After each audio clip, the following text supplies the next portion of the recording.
How are you doing, Andrew? I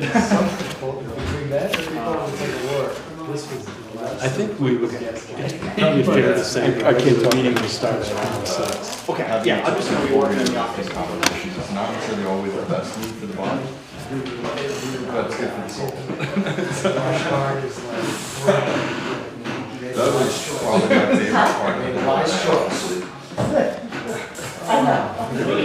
This way? I did. I saw that's good to watch. I did. Right. And I did the same. Yeah. So you run the scaffolding over and use the ladder to get Yeah,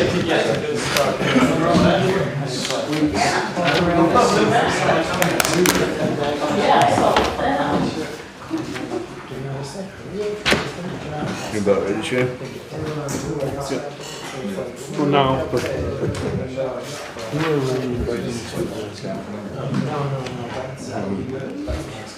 First one is, we're gonna be going through this, because we got Jeremiah, we got Will, and then we got one that's Kelly.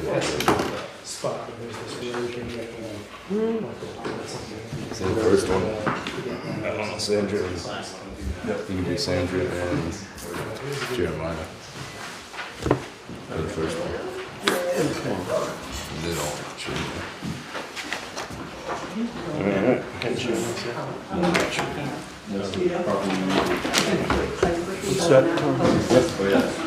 I'd like to call the, excuse me, Oh, yeah. I'd like to call the select board meeting of Monday, July 15th, 2024 to order. Additions or deletions to the agenda? I move to delete from the agenda the new business matters with the Mountain Towns Rec Director. Second that. All those in favor? Aye. I move to add to the agenda as the last matter under old business, consideration of a date to commence enforcement of short-term rental fines for late registration. Do we have a second? Second. All those in favor? Aye. That's at 11C, I guess. And the recommended motions are adjusted accordingly. Okay.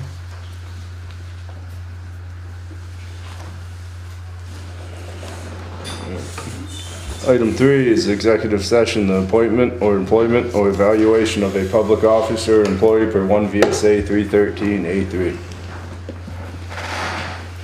I move to enter executive session to consider the evaluation and employment of a town employee pursuant to Title I VSA Section 313A3 and invite For the first one, you can invite Jeremiah and Sandra. Jeremiah and Sandra to attend the executive session. Second. All those in favor? Aye. Who seconded it? Sorry. I did. Taylor? Can you please excuse us for a little bit?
wants to make another motion? 5:16.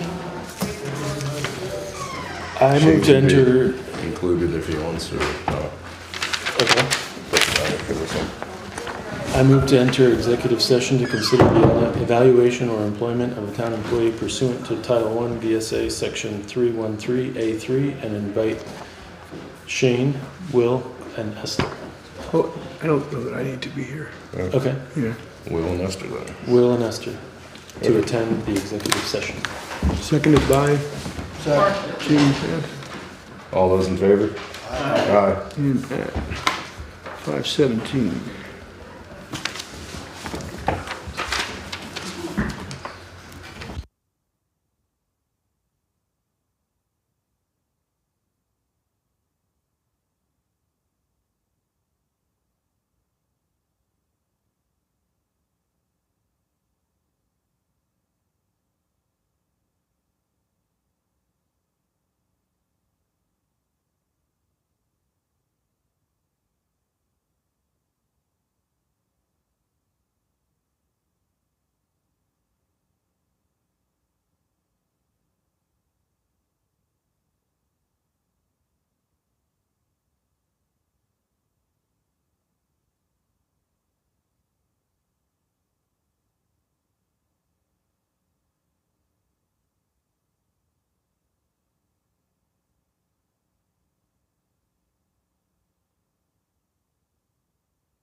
I don't know. Tina's Didn't gonna they make a talk about motion on this next one already? it. No, we have not. You're about to, or? Yes, we were gonna wait for Tom because we didn't know who we were inviting other than Tina and Kelly.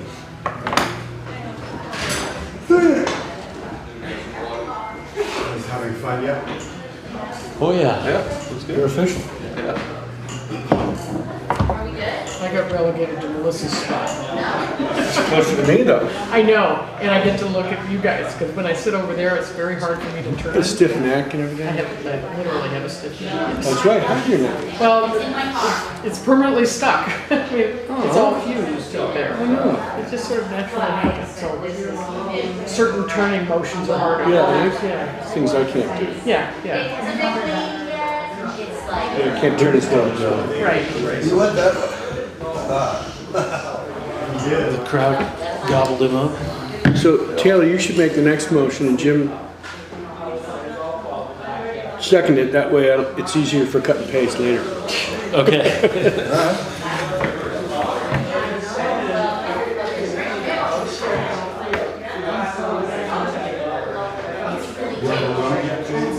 What was that? Are you overwhelmed yet? No, just take it in. Learning as I go. Ask him again at 9:30. Yeah. Ask me later on. Yeah. Well, the nice part is I said I got exposure to it for a long time. So it's a nice little, yeah, Yeah, your dad did it for 17 years. So I got to hear a lot. Those knuckleheads, they raw. Yeah.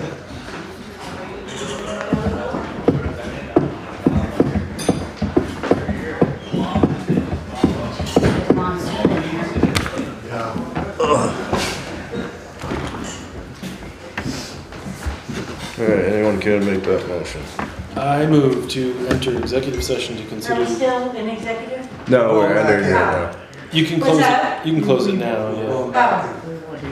Oh, Consider the evaluation or employment of a town employee pursuant to Title I VSA Section 313A3 and invite Kelly and Tina to attend the executive session. Second. All those in favor? Aye. Aye. And Shane. Did you mention Shane? No, Oh, you are going to swear, okay.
It's always misses one. I know. This is actually helpful, but. We'll try. It can't hurt.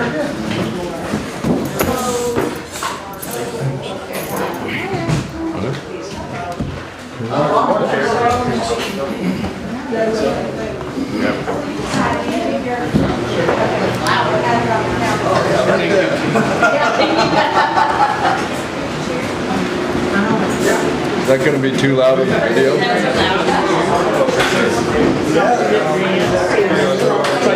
I saw that. Just close the line, I can't get that. I know, I walked in there, I was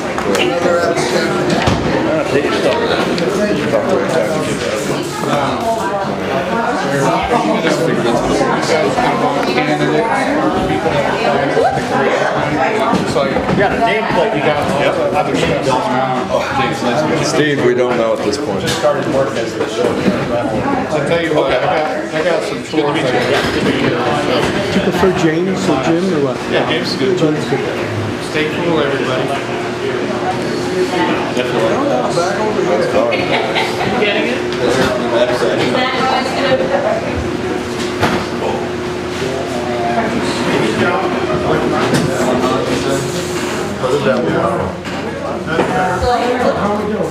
What time's it?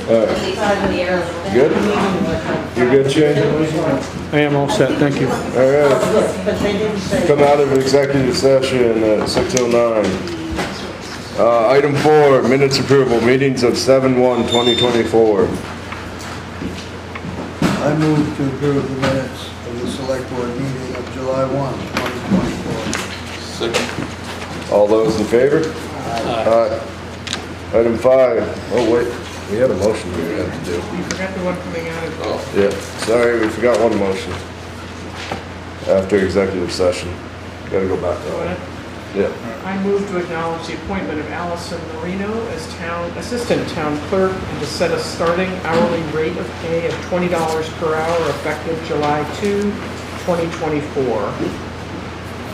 Second. All those in favor? Aye. All right. Item 5, select board pay orders. I move to approve the pay orders for payroll and accounts payable. Second. All those in favor? Aye. Item 6 is announcements and correspondence. I'd like to welcome our new select board member, James Hammond Jr. Thank you. Welcome.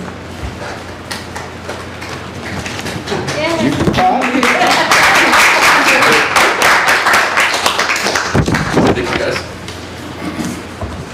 Shane? A couple things, announcements-wise, I'll be on vacation next week and the week after, but in the meeting packet, the FYI sort of things, one is a Act 154 good standing certification that I signed on behalf of the town, and that was for pesticide grant, yeah. That was required. I also included the open meeting law changes under Act 133. I know you wanted to put that on the agenda. I plumb forgot to do that, so maybe at the next, I'll put it on for the next meetings, but I wanted This is to... about video conferencing. Right, and all the changes, and so I apologize, it was at the last minute I remembered it, and so. Then the next item is the June 24 Wyndham County Sheriff Office report, and that's all I have really. Esther? Absentee ballots for the August primary are now available. Call, email, or stop in, and if you would like to vote earlier absentee, you can pick up your ballot. Esther, do you have anything?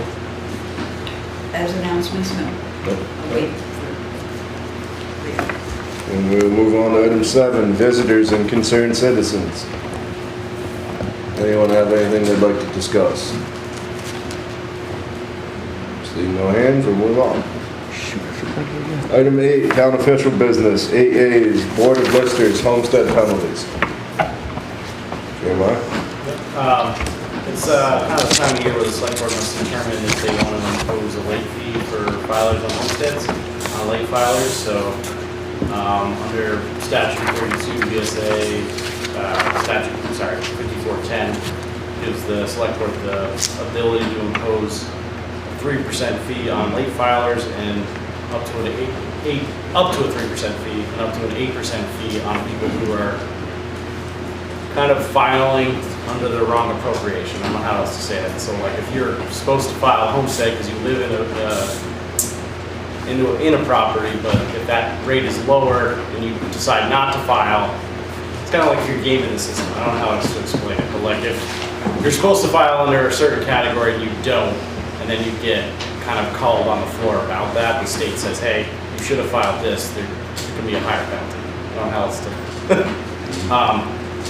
So, yeah, because tax bills are coming out. So you can either impose a penalty or you can waive it. Yep. And you usually give us a recommendation. Do you have one for this year? I think we kind of we haven't imposed a fee, but I think there's been a little bit of discussion of maybe establishing a policy for next year of a flat rate or a flat fee, but kind of talked to Tina about that because the tax Maybe collection. you graduated if you, Multi-year if you're a multiple year offender, you don't get your penalty. It is something that we like filed on time so that we print out one tax Yeah, bill. I spend a lot of time Tracking it. There's a lot of- reprinting tax bills. A lot of reprints. Yeah. But, So you're suggesting that for next year and not this Yes. year? yeah, we don't have a policy in place, so like but tax bills have to go out. So like I think developing a policy first and then enacting something as a recommendation, obviously to the select board because you're the body in which determines that. I think at this late time, I wouldn't do it this year. I would get my ducks in order and do it next year if you want to. Yeah. That's it. And given the situation with flooding and Yeah. stuff, we decided to. So waive the penalty for this year and come up with a strategy for next. Yep. Anyone can make that motion? I move to waive the homestead penalty as provided for under 32 VSA 5410G and 5410J. Second? All those in favor? Aye.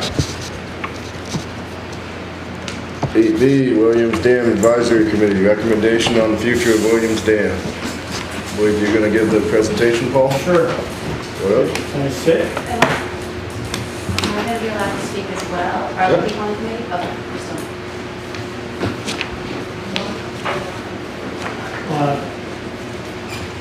A little over a year ago, Select Board established the Williams Dam Committee to make a recommendation back to the Select Board as to whether the Select Board or the town should replace, repair, or remove the dam. Over the course of the year, we heard from many experts, including personnel from the Vermont Dam Safety, hydroelectric power expert, somebody from the Connecticut River Conservancy, engineers from SLR Consulting, and of course, many citizens. It was quickly determined that replacing the dam was not a viable option due to exorbitant costs and the difficulty, if not impossibility, to get permits for a new dam. The choices came down to repair or remove. The main factors for removing the dam, first was cost. We have been told that there are ample grants to pay for the entire cost to remove the dam, including site work after the dam is removed and measures to prevent excess erosion from increased speed of the river just below the dam. Second was while flood mitigation below the dam is virtually non-existent, flood improvement from removing the dam is non-existent, there would be fairly significant improvement above the dam, especially in lesser events, lesser than last July, for example, making the topping of routes 111 much less likely. The other major factor was with the removal of the dam, there would be much reduction in ice buildup in the winter and less flooding from ice dams and such. The main factors for repairing the dam were one, that there was not enough flood mitigation from removing the dam to merit its removal. Second was the historical aspect of the dam as a long-standing part of the scenery in Londonderry. But by far, in a way, the most important factor for repair was reservations, serious reservations, regarding the removal of the mill pond as a source of water for fighting fires in the North Village. After much debate, the committee voted 3-2 to repair the dam, with the stated concern for fire safety being the overriding factor. Could you say the last sentence you just read? After much debate, the committee voted 3-2 to repair the dam, with the stated concern for fire safety being the overriding factor. Fire safety. Thank you, Paul. Go ahead, Rachel. I'm going to read off a piece of paper, so I thought it'd be nice if everybody had a copy in case I'm stuttering. So you guys pass it down. I think we all. Oh, I just thought this was neat, and I'll go into that later, but Shane, here's... do we already have it? Is that enough? I don't have it printed off. You need another one? What's that? Oh, you wanted, okay. No. The email is... Is that an extra? Yeah. So, I guess I think I'm more comfortable standing. I just want to thank the select board. I just really appreciate that you put this committee together and let us really dig deep into the options. I do feel there's still more digging to do, but I just wanted to thank you. The five individuals with diverse backgrounds researched and evaluated the options for the Williams Dam. Our analysis covered various aspects, including flooding, fire safety, infrastructure impacts, wetlands, septic systems, and dam ratings. We engaged with several experts, including Ben Green from Dam Safety, Ron Rhodes from the Connecticut Valley River Program, SLR Engineering, and Jim Amidon from the Londonderry Fire Department. Committee members conducted research with support from the Army Corps of Engineers, FEMA, Vermont Dam Safety, dry hydrant specialists, and various engineers were consulted during this process. The SLR study concluded that with the dam in place, there would be no significant flooding difference downstream of the dam in a flood event similar to last year's. The William Dam Advisory Committee voted 3-2 to repair the dam. Our discussions were extensive. The study was intended solely to provide data on the impact of dam removal on upstream and downstream flooding. The model runs with the dam removed and the dam and bridge removed. And I think that's important. If you look at the modeling that they ran, the modeling had the bridge out of it, if I'm reading it correctly, to return it to its natural state. When voting for dam repair, we determined at this time it would be the lowest risk and have minimal cost impacts, range of repair options. Not limited to, but based on the following reasons. The first one is a lack of structural analysis. SLR did not conduct structural analysis of the dam, therefore no accurate repair costs can be determined. State requirements will be updated in July of 2025. We feel this information help determines the next steps. Number two is misleading flood impact. SLR study scenario assumes a dredged pond without silt. Managing silt or other mitigation efforts could present an alternative solution for upstream flooding, in addition to relieving the load of the structure. Additionally, it's important to note that keeping operational floodgates is in good practice. This should be a consideration while gathering information to determine outcomes. This is getting too long. I'm almost done. Number three, critical safety consideration. SLR did not address critical aspects such as fire safety, the complexity of winter fire safety, road erosion, particularly to Edge Hill, or the potential creation of new flood zones, the impact on water and nearby wells and aquifers. Number four, the opportunity to identify flood mitigation solutions. It did not seem reasonable for deciding to make a major impact decision like removal without a connected flood mitigation plan. It was also determined that the current bridge increases flood risk. Number 5 is change of river over time. It's important to clarify that the natural state is relative when restoring rivers and streams, especially considering how these environments constantly change. There will be a change of the river over time. How will this impact folks along the river? This modeling or formal reporting we still have not seen. And lastly, the wetlands. More information is needed whether considering whether it's worth sacrificing a wetland that's been there for well over 100 years behind the dam for a different natural environment.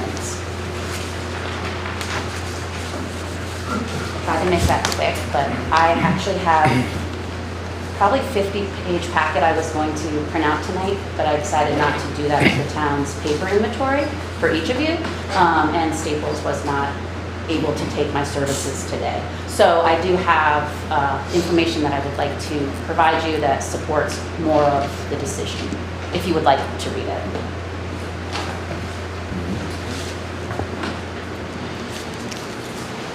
Any questions from the board? I just want to clarify, this is a position statement of Rachel's, this is not the committee statement. We didn't vote on that. Right, It's this not. is your personal statement. Yep. Go ahead. I am Emily Shore, and I am the first house on the left on Edge Hill Road, 79 Edge Hill. And I just wanted to voice my concern for, I would like the dam to be repaired. I have concerns about what would happen if, based on a lot of the information that Rachel's given me, and that I have read and researched about, that we don't necessarily know yet exactly what would happen if the dam was removed, especially to my home. It's not in the flood zone currently, but if the velocity changes in the river with the removal of the dam, that could potentially put my home in the flood zone. And if that does happen, who will pay for and be liable for my flood insurance? Is the town liable for that? Am I responsible for that? Because when I purchased my home was not in the flood zone. And then I also would be concerned about my well, my septic system, and then also I am actually looking to sell my home, and my property value would then decrease, and I would not be able to get the same price for my home if it was in the flood zone. So I wanted to ask, in the scenario that it does get taken away, how would that impact my property? All we can do is rely on the modeling, and correct me if I'm wrong, Paul, but the modeling shows that it would actually reduce floodplain around that area.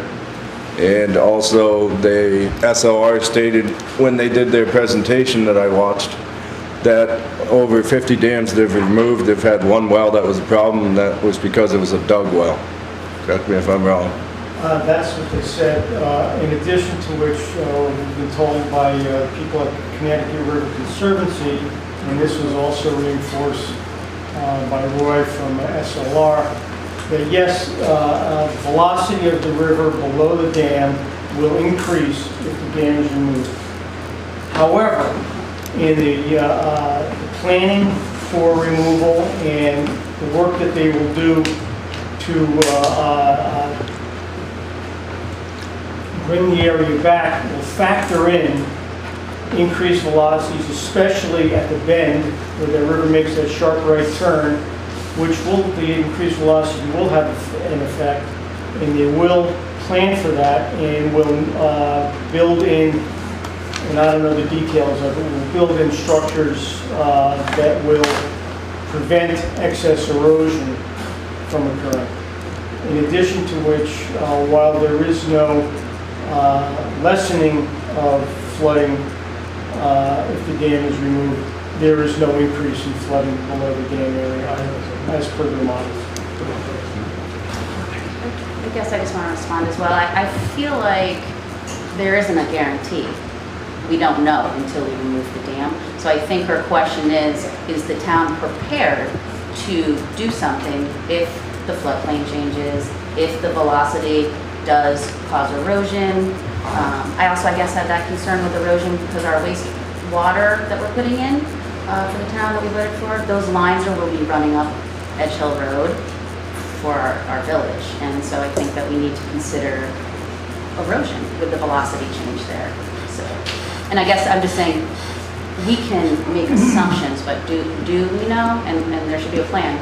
I think a young family like them should know that if something changes, the town will take care of them. Okay. My recollection is, and maybe it makes sense to bring in the Connecticut River Conservancy and Marie Caduto from the state at some point again before the board makes a decision, but just to get a check-in on what the real process is, because if, say, the board goes one direction, are we locked into that, or can we make changes as we go along? Let's say, whatever decision gets made and you go in and find that there are some issues that are irreversible or problematic, I think it might make sense to just get some real experts in here to, to assist the board. Obviously, your call. We do not have it on the agenda tonight to make any decisions, so we are not making the decision tonight. But. Kelly? There's also the Rivers Project meeting that's happening with the Regional Commission later this week on Thursday night, and that is looking at the West River watershed and how Weston, Londonderry, and Jamaica are looking at mitigation specific projects, but also the opportunity to add other kinds of projects. And Stone Environmental is slated to do a scoping study for mitigation work for pretty much the whole river corridor, and that's sort of the focus of that meeting. So there's potentially a lot of good information that could come out of that whole process that would inform the decision about the dam pretty well. Just a second, Michael. And the river corridor study is supposed to be coming out for the West River. September now is the new date, which will have more information as well. Michael? So I had a question, because I know fire safety came up in your meeting where I listened to it, and Gina. We're very lucky in Londonderry to have a mill pond. It just happens to be something as a feature of our community. But there are probably a larger percentage of communities that don't have that water source. And they have the same issues relative to fire safety. What are the modern day conveniences, conveyances, whatever you want to call them, that can address accessing water in order to staunch a fire if you don't have a mill pond? I've heard cisterns. Are those, can somebody tell me whether or not those? I think Jim would have a good idea. Yeah. He has his hand up anyway.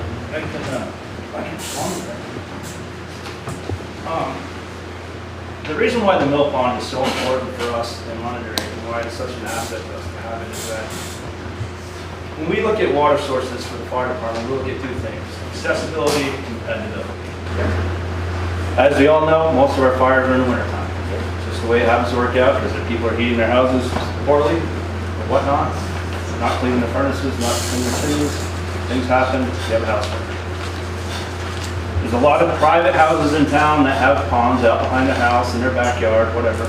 And everybody says, when you put a dry hydrant in that pond. The problem we have with that is, at 2 o'clock in the morning when the house down the road's on fire, their driveway's probably not plowed, not sanded. And if it is plowed, it's not wide enough to get a fire truck in it. It just creates the accessibility issue. The mill pond is what we call a multi-point access water supply. We have done it in the past. We've pumped with more than one truck out of the mill pond at the same time.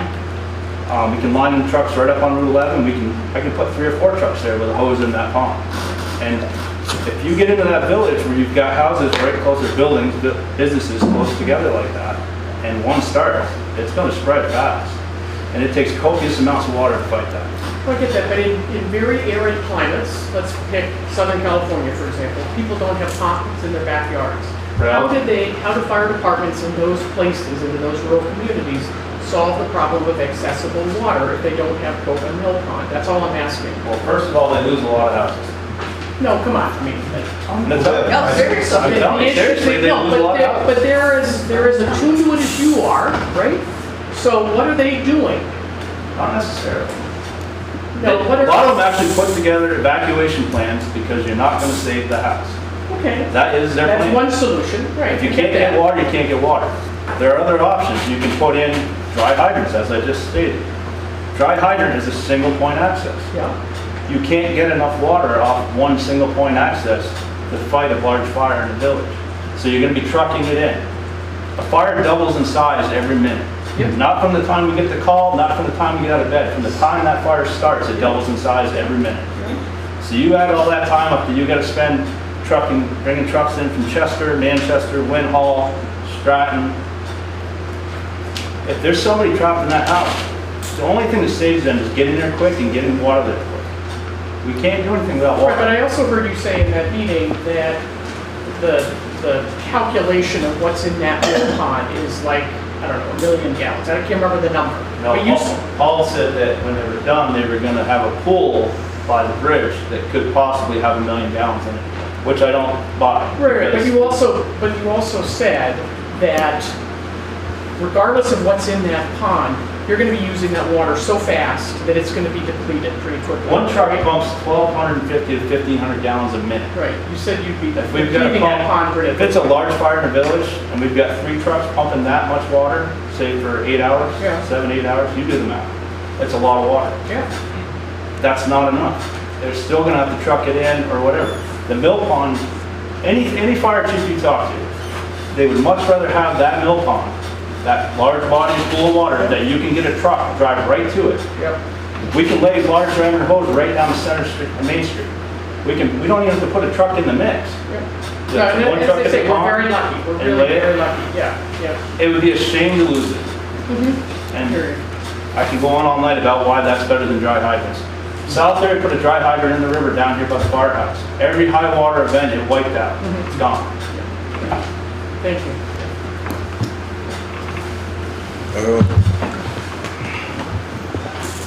The older I get, the more averse I get to controversy. So I would rather be somewhere else right now. But there's just a few things that I'm observing this that I feel have to be said. I think, first of all, the inception of this committee was deeply flawed. I've talked to you guys about this. One of the older folks in this town, who I disagree with on most things, made a statement beforehand that said this committee or the people who make these decisions should be impartial, which is true. But this committee was stacked with people who are not impartial. I mean, Rachel, who I have nothing personal, I mean, you're very nice, I know your husband, but you've established a position from the beginning against the removal of that dam. You were very, very vocal about it. I can speak to that though, because if that study came back saying that the downtown village would be flooded and all our business would be lost, I would have changed my position. I was there to get data, and if there was data that would have swung me, I would have changed my mind. But- That jelly is a friend of mine, Mike and Tammy's. I would have shifted my position. Yeah, I don't want I don't want to make a personal attack on you, Rachel. Really, it's more of an attack on the select board. They should not have put you on there because you have a very strong bias, and you're saying you would have changed your view, but going into... Directed to the select. I am. It's not gonna hurt, not us. Okay, I'm sorry. I'm not looking. This is one person who had a very strong bias, who was too biased to be on this committee. Jim had a very strong bias, and I don't disagree with him, but again, he had a very strong bias going in. He should have been an expert call to the committee, not a voting member of the committee. Another member seemed to want to just keep the thing and fix the gate. That seemed to be his whole story, you know. So there was one other person that you knew about that was proposed to you to be on the committee, who was not available till a day after that board meeting, and they were not allowed to be on the committee because you guys, for some reason, felt better to end it right there and not make any changes afterwards. So going in, based on what I just said about people on the committee and their own biases, and even reading the minutes and looking at comments that were made, constant denigration of the engineering studies, constant questioning of the engineering studies with personal, non-expert based conjecture, you know, there was a fundamental flaw in this committee and any recommendation that it might have made. There were things that were said that I looked in the minutes. There was a comment that Paul made about cost that seemed to have just gone right by. And regarding fire safety, I had spoken after the big last meeting where I stood up and I said that you had only... yes, I stood up and said that Jim had the only, in my opinion, viable argument to be made. I spoke to Ron Rhodes and I said, hey, in all these other towns where you've done this, what do you do about fire safety and water supply? And he had an answer, and I guess Paul indicated, I guess, what that answer was, which seems to have been glossed over in the minutes. I don't know what the conversation really was, but if there was 1 million gallons, if you're pumping 12 to 1,500 gallons a minute, that's 90,000 gallons an hour. If there's 1 million gallons, that's over it's almost 10 hours that you can keep pumping. So 1 million gallon cistern is a viable option that should have been considered. So I have a whole list of things and concerns that I had just from reading the minutes, but I just really think that these concerns should go into what final decision you make now. Well, like I said, we're not making a decision tonight. We can come back tonight. We are gonna think about making a decision and bring up your concerns. I feel like you should let me speak to the minutes. The committee, go ahead. The committee's disbanded at this point. I just want to say that for you guys, I actually recorded every single meeting, well, not every, the first few I missed, but then I caught on to voice memo on my phone. So you are more than welcome. I would love to share those with you. And that's how I did my minutes. I listened and typed. That last set of minutes was 7 pages. I was on vacation with my family and spent an entire day at the beach on my computer. I did my best. I'm sorry if you felt it was biased, but you're more than welcome to listen to the voice recordings. Shane, I'll be happy to give them to you and you can share them. Which leads me to the second part about Ron Rhodes. To help you out, I have his recorded as well, and he does speak, I think, to what you said earlier, so I can go back and share that with you. Which is? About having talked to him about like the changes in velocity and what they do for structure. The rocks. You know what I'm talking about? When we were talking about does any of you guys know what I'm talking about? Keep talking to the board up here, please. Yeah. I just wanted to, I have a question on one thing, and I just wanted to clarify. I did not say that there were no other options if we lose the dam. Obviously there are. I just said they're not the same option, not as viable as that mill pond is. And if we have the opportunity to keep the mill pond, I'll take it anytime, any day. That's the best option. I just think it's important for accuracy to point out that the engineers did say there was some man that was a genius at finding a way to put fire hydrants in. I don't know if anybody else heard that. I don't know his name off the top of my head, but he's referred to as the dry hydrant guy. Yeah. I know Jim knows him well. I mean, I don't... Once again, I'm not saying there are not other options if we have to lose the pond. I'm just telling you that the pond is a far better option than the dry hydrants. I'd just like to let the public know that I have spoken to the USDA Rural Development. They do have grants for fire ponds and cisterns and such. So that discussion is in the works. No idea where that will go at this point though. Just to reiterate, the engineers, once again, this is their report. We paid them, hopefully, you know, it's a good report. I have no way to, I'm not an engineer, I can't dispute them. All I can do is read what they say. They estimate that because of the bedrock formation where the existing dam is, that there will be approximately a pond of about 1 million gallons. And it's not just 1 million gallons, it is also being fed continuously, maybe not today, but usually it's being fed continuously from the West River, so it is being replenished at a certain rate.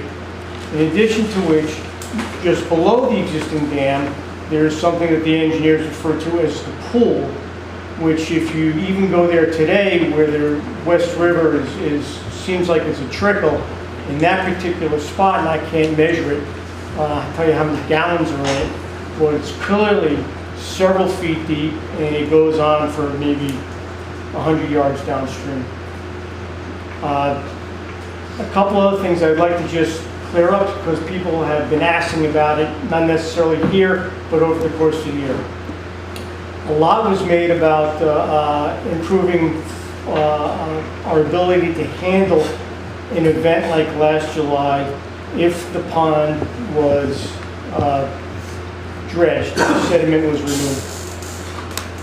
The engineers estimate that there's approximately 40,000 cubic yards of sediment in the mill pond right now, which is, I believe, about 2,000 dump truck loads of silt. If all that was removed, if all of it was removed, and if we had a gate that worked, and we knew a possibility of a flooding event was going to occur, and we opened the gate ahead of time, drained the mill pond, and waited to the last possible second to close that gate, so it's empty. Based on the peak flow last July, we would have flooded in 12 and a half minutes. Okay? Maybe it's 10 minutes, maybe it's 20 minutes. The point is that that is not an answer to a flooding problem. I just wanted to make sure that people understood that. It was discussed, and that was the result of that. Thank you. Rachel, one more time. I believe this is my last time, but I did work a It year, is. almost over a year on this, so I have a lot to say, and I'm sorry. I'm trying to be quick. This last piece is really quick, I think, but it's important that the town knows this. When we decided to get the study, because there was many people in the community that felt that the flooding last July was the reason downtown got so much water, so we decided to get a study that in a significant flood, what would be the outcomes upstream and downstream if we removed the dam. And we worked really hard as a committee to kind of come up with a scope of what that would be. And we got the scope, we made revisions and took out things to hit our budget. And then the scope was submitted to the board. I guess I'm saying this because I'm pretty passionate about the town, and I hear a lot of things, and people talk about people on the boards with personal agendas. Even I'm being accused of it. So I think that you should know, after we submitted that scope, it was changed. Somebody changed the scope that we did as a committee that was presented to SLR. And I have our original, I have the edits that we made, I have the new one.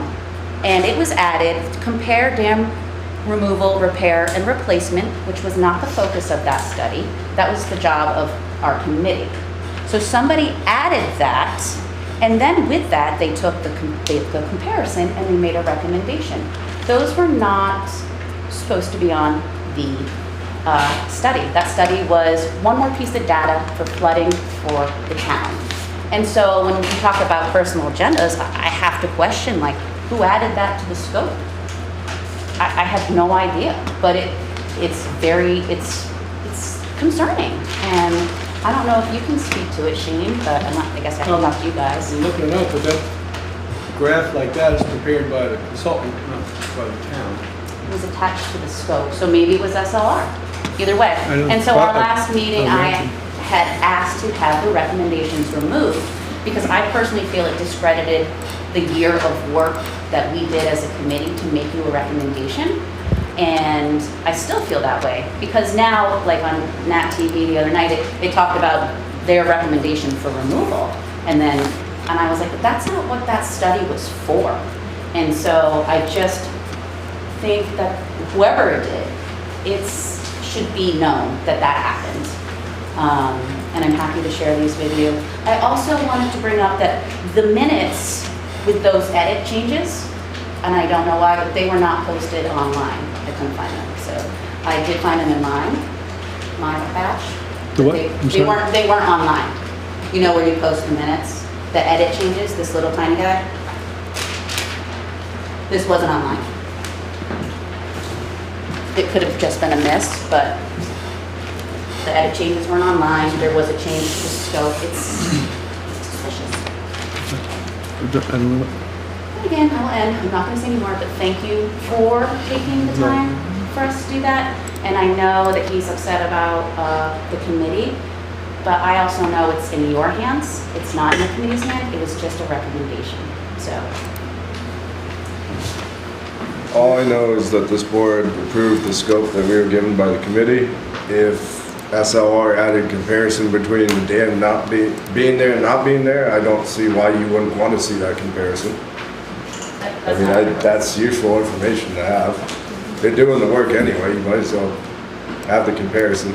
And their recommendation was simply, if you don't want to spend all this money, our recommendation is you can remove the dam. It was not actually a scientific recommendation. It was clearly a financial one. Go ahead, Chuck. Tom, I'd like to know if this gentleman sitting to the left of me that spoke just a minute ago, if he serves on any boards in the town of Londonderry, if he serves on those boards unbiased. Serves on the Conservation Commission. He's the chair. So he has a passion to being on the Conservation Committee similar to this young lady's passion for the wastewater. I would say yes. For the dam committee. I would say, yeah, he has a passion for conservation. So he chastising her or anyone else, he is doing no differently than she or any other person that serves on a board or committee for the town. Well, the Conservation Commission had their own, they put out their recommendation to the select board as well, which was to remove the dam, so yes.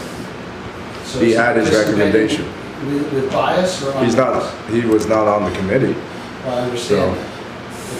But chastising her or the fire chief or Mr. Forbes because they have a passion or they have a direction they would like to see it go, he stands here and chastises them, but he serves on a board or a committee, and he serves on that board for what reason? Is he biased or unbiased to that committee that he serves on?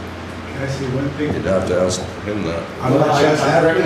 After the meeting, you can ask. Yeah, but if you want to answer that Just to question, say Erwin, that go ahead. I didn't chastise them, I chastised you. They're entitled to their opinion, I disagree, and that's fine. I respect their opinion, but I didn't chastise them. I chastised the select board for putting them on the committee in the first place. Okay. Thank you. Bruce. I went to, well, I happened to be sitting up for you guys, and I happened to witness some of these committee meetings, which is called informative, even though I didn't record them. But I know that Bob was talking about when they were, years ago, when they were opening the gate, silt went out, and the state guys go, close it. And then I know Jim, I think, was talking about, wanting to dredge it for years and years, and the state kept saying no. So I'm not sure if the committee talked about the whole issue of silt going downstream one way or another, or the possibility that the state might have changed their mind about dredging it. So that silt whole thing might be another. I can answer some of that question about dredging. I know the last time it was 90s, late 90s, I believe was the last time. It was Claire Trasker. We asked her permit to dredge the pond. It was denied by the state. I've been told multiple times that pond will never be dredged unless that dam is gone by the state. That's the state talking, that's not me. So, that's the state. We already said you had your last comment. The thing about small town politics and committees is the only people who volunteer for these committees are people that are passionate one way or another about these particular instances. And to think that you're going to have people that don't care, why would they be there if they don't care? It's just the way it works. Well, we have received the committee's recommendation. I think we can move on. I would highly recommend everybody reads the report and the previous two reports, the one from USDA, NRCS, and the one from Du Bois and King. And we will discuss this further. I'd like to thank the entire advisory committee for all their work this past year on thank you. The recommendation and the information. And I think he'll want to share it. Got another hand up.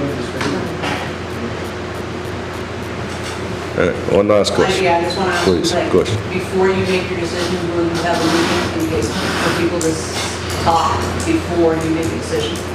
Yeah, I don't think this is a lighthearted decision to make. I think this is something we have to consider quite drastically. All right. The board can make the decision on its own. Yeah, I know. No, they're saying if there's a meeting where the public can weigh in. Yeah. Last one. That's it. I don't have a position for or against the dam. I'll be upfront. I haven't done the research to really have a specific stance on it myself on a personal level. But I will say, having had a fire in town last year, I mean, James and Jim were there within 2 or 3 minutes, and it's my understanding that they took water from the mill pond. I mean, if that fire, as Jim said, had gone even just a couple more minutes, we would have total loss. So I understand there are options to replace that. I just hope that that aspect is taken seriously in the decision. Because again, I don't understand it one way or the other, but I can't say that I was personally very appreciative of it at that time, and it would have been a drastically different outcome if there wasn't some sort of fallback if that wasn't there. Thank you. All right, we're gonna move on. Moving on to 8C, Planning Commission, consider appointments to fill vacancies. We just received 2 today, actually 3 now, I guess, because Steve Churchill put his in. Follow-up from our last meeting. In the minutes, it said that I was going to bring cards for the Planning Commission to be thanked.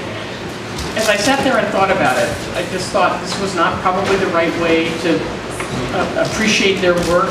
I just thought if we read into the record that we recognized their work, and just, so I would say we would want to recognize and thank the members of the Planning Commission for their years of service to our town and just list them.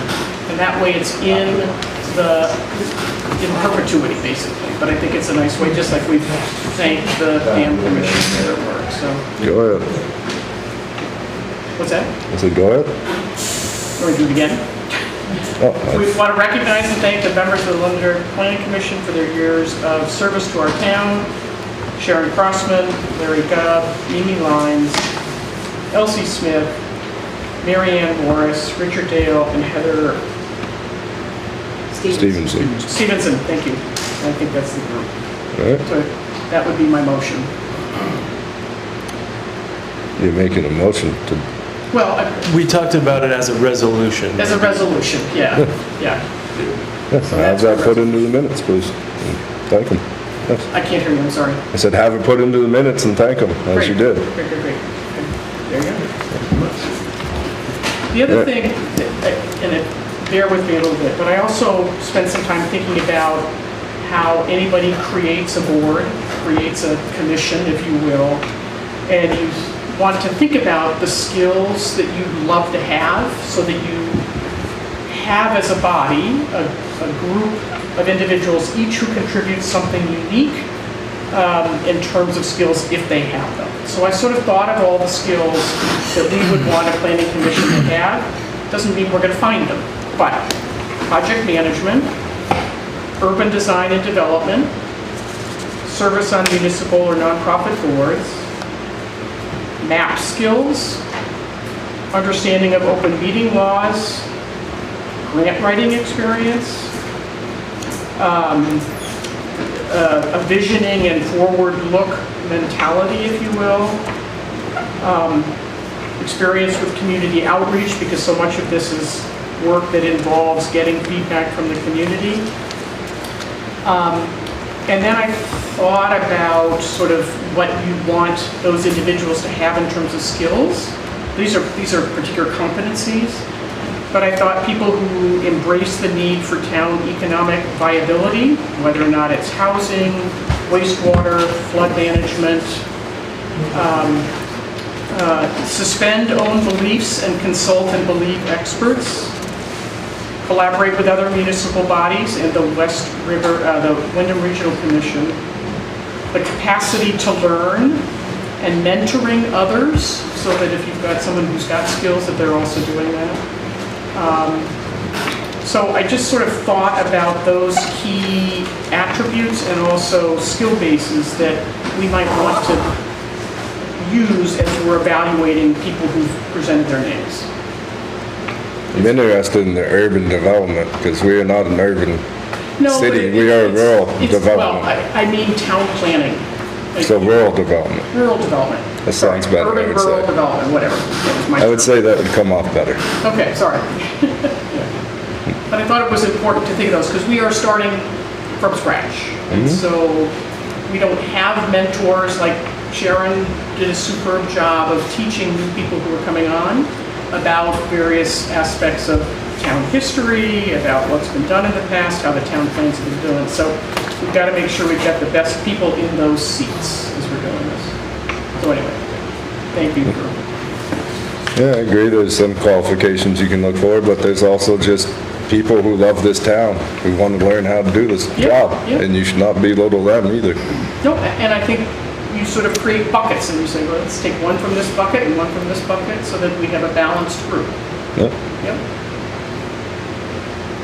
Well, as I said, we still have applications coming in, so I think it's a good idea to leave the application timeframe open till the next meeting, and then we set a date, a special meeting to interview everyone that we have. I think that seems like the good process.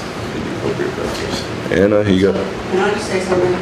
I think that dragging this out is an absolute ridiculous thing. And the reason I think it's ridiculous is because there are people that want to be on this board. And it's like they're being asked like they would be if they were going for a job. And I think they're volunteers that are passionate about the town, they have knowledge, and they're not getting credit for what they could give to the board because they may not have a degree, because they may be carpenters, they may be people that have a contracting business or whatever. And I think it's absolutely ridiculous that you're giving it more time for people to apply for this job because of criteria that you are looking for. I'm not setting any criteria myself. I said, I understand you're not, but I'm looking at The only reason- I can't direct it to who I would like to. I understand. So that's why I'm saying it to you. I think. the only reason I'm suggesting leaving it open is because we still got applications, and we can let people give more applications and set the deadline of next meeting, And I understand where that. we're gonna form a planning commission. I understand that, but I think it is outrageous for what somebody is looking for in somebody because they may not like the people that are applying for the job. And I think it is very unprofessional. I think it's very disrespectful to the people that want to be on that board. Otherwise, they would have not filled out their applications to want to be on the board for whatever their reasons are for being on the board. And I think it is awful, and it's not right to the people of the community that have applied to be on those boards. Thank you. Yes, as I've said, I mean, you're not gonna find someone with all those characteristics. You're never gonna. That's not what we're saying. We're just saying those. You're gonna find Great to have. a group of people who have, I think, love this town and have construction and different backgrounds. And that's what we need. I think the main consideration at this point for myself is that we actually have more applicants than we have seats. So I think if we got to know each of the applicants, you know, what drives them, you know, we might be able to find, maybe there's somebody in there that may not want it as much as somebody else, or, you know, if we have 8, 9, 10 applicants, I think then it almost requires more of a process than if we had 6 and we had 7 open seats. I think that we're up to everybody 11 could be, you know, we would appoint, if we only had 6 applicants with 7 openings, I think it would be easier to just do it right away. But with more, I think it just takes a little more consideration. Like I said, we leave it open for another 2 weeks, then everybody has their chance. We have to interview each one individually, which is gonna require a separate meeting by itself, of course. And I don't Then we think that come has to to our be a conclusion. rigorous process necessarily, but an introduction at a minimum. Just talk to them, see what they, that's all you gotta do. What's that? I don't think there's anything wrong with getting to know the applicants personally. Yeah, if you want to, we're gonna. Tom, Yeah, it'll be 3 weeks. Next Because week. there's 5 Mondays in 3 weeks, sorry. unless you want to have a special meeting. No, we're gonna have to have one after we appoint a planning commission. I think we should set a date of next meeting to say Well, maybe we are gonna, the deadline should be July 31st, so we can put them in the meeting packet and all that. what's that give us? July 31st, our next meeting is the The Wednesday. 5th. Or you could do August 2nd deadline. That's the Friday. Either way works for me. Put a deadline in, then we will get our applications, we will schedule a special meeting to interview all the applicants, and we will seat a planning commission. That works. Everybody in agreement? Say that again, that we'll have the special meeting, After our next meeting, we'll set it at our next meeting. set it at the next meeting? See how many applicants we get, set the special meeting and interview everyone, and we will see the planning commission after that. Okay. Sound like a good plan? Yep. Sounds fair. Alright, Application deadline will be, we want the 31st or the 2nd? 31st is Wednesday, 2nd's a Friday. Doesn't matter. Go with second. Second? Go for it. Everybody good? Alright, second, please. Planning commission application deadline is August 2nd. Should we make a motion for that? I move that we have the application deadline for new potential planning commission applicants to be August 2nd. Second. All those in favor? Aye. Alright, who moved? Second was Jim. Jim.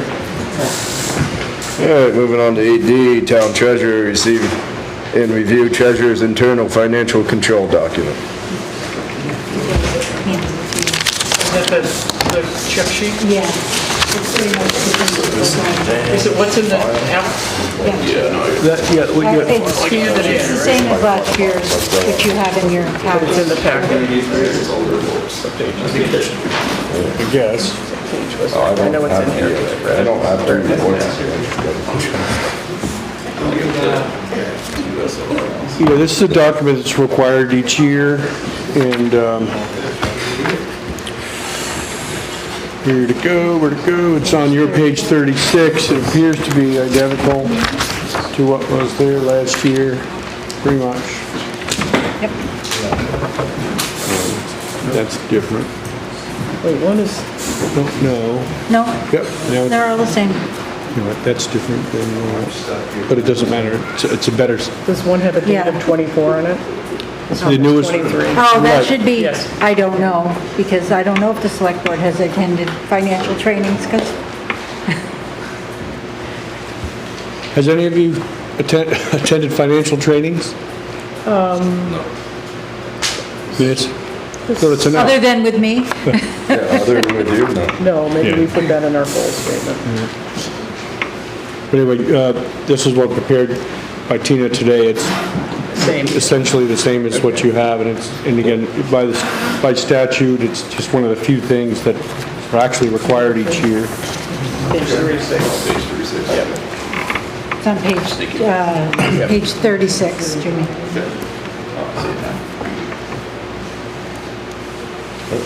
It says, do elected town auditors attend? No, that's up higher. But why? We don't have town Oh, that's auditors. right. That's why it says. Other than a private firm. Right. There we go. That should say I don't know, That seems fine. because I don't. Okay. Duly noted.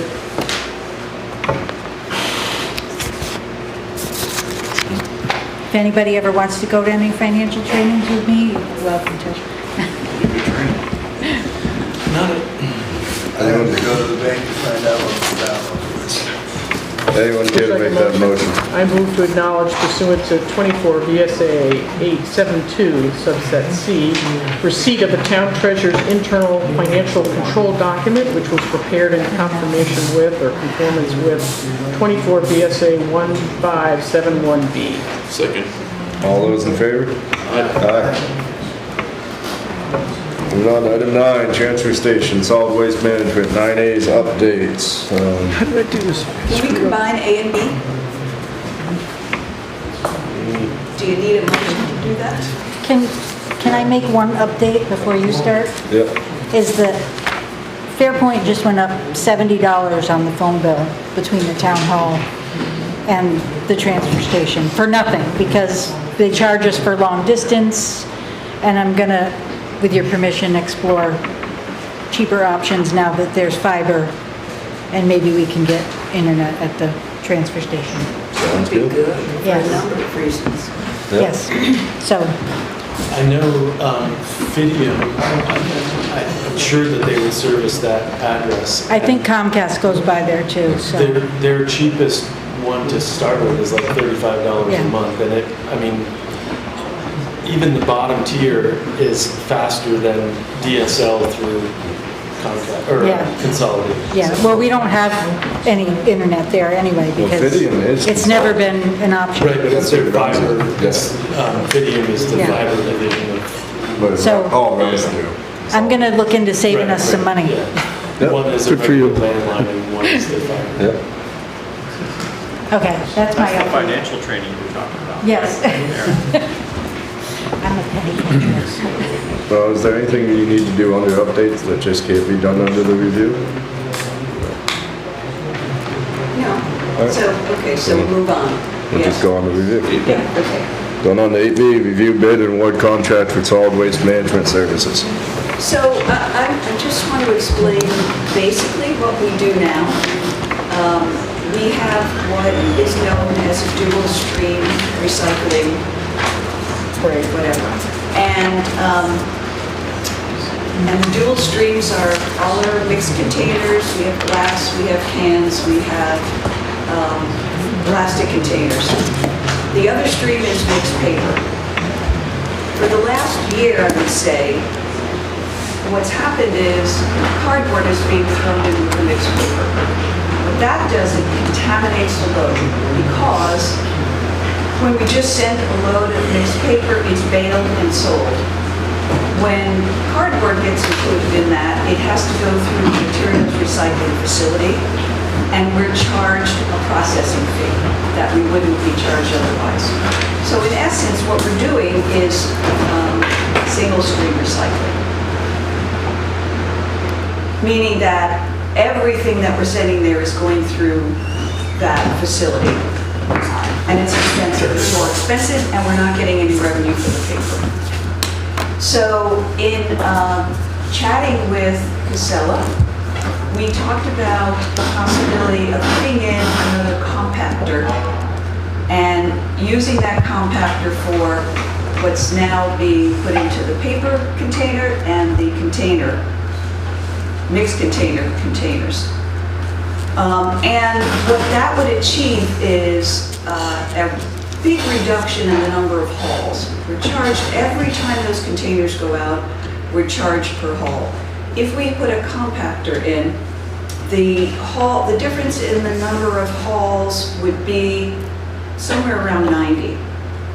And that would be saving about 23,000, more than 23,000 in just the haul. We're still charged for all the processing. Per year or per contract? Per year. Per year, I'm sorry, per year. So right now, our containers, an average over the year is 1.8 tons per container. With a compactor, it would be more like 4.8 tons. So right now, I've been talking to Randy DePron from Casella. One of the big issues was we would have to put a concrete pad down for the compactor and get power from the current power source to the compactor.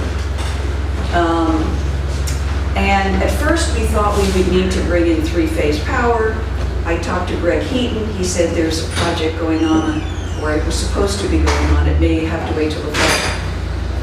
On Route 100, that would get it closer to us, but we'd still have to establish the infrastructure. But in talking to the folks who would be selling the compactor to us, currently the compactor that we're using is two-phase. And I can't remember what it's called, but something two-phase. And this compactor that we're trying to price out, we're trying to price out if it's a rental or a purchase. the power is already at the transfer station, according to them, because it is the same company, Atlantic. And they are the people who were at the transfer station very recently to look at repairs to the compactor that, we've been having issues with the wiring. And they said, nope, you could do it with your power that you have at the transfer station. So what we're talking about is getting the power from the source to where the compactor will be and laying down the pad. Which means, and if we're talking about $40,000 for a compactor. Sounds like it would pay for itself in 2 years. Yeah, right. So I'm waiting for the numbers to come in. It seems like that would be the right way to go, unless we can figure out a way to make sure that the paper isn't contaminated. And I'm telling you, it's a struggle, and I don't think it's going to happen. Are there separate locations for There's this? separate bins, People are but paying attention to? when you go to the transfer station, Keith would have to sit there all day, every day, right next to the paper, because there's paper and there's cardboard. A lot of people don't understand the difference between paper and cardboard sometimes. And some people just don't care.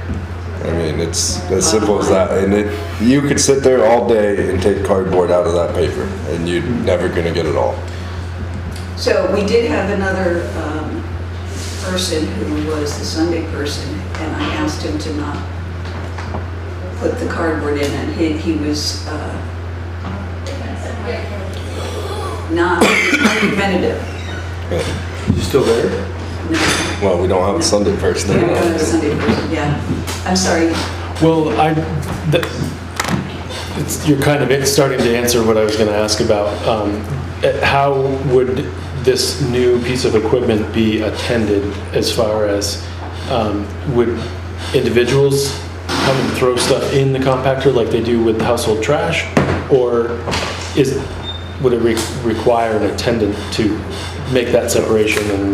So they would have an opening to put their recyclables in. There'd be a button to compact, just like there is in the other compactor. Run by an employee of the station? Yeah, not by the public. And we would still do the, what's called OCC, the cardboard. So we would still be baling cardboard, and we do receive some revenue for that.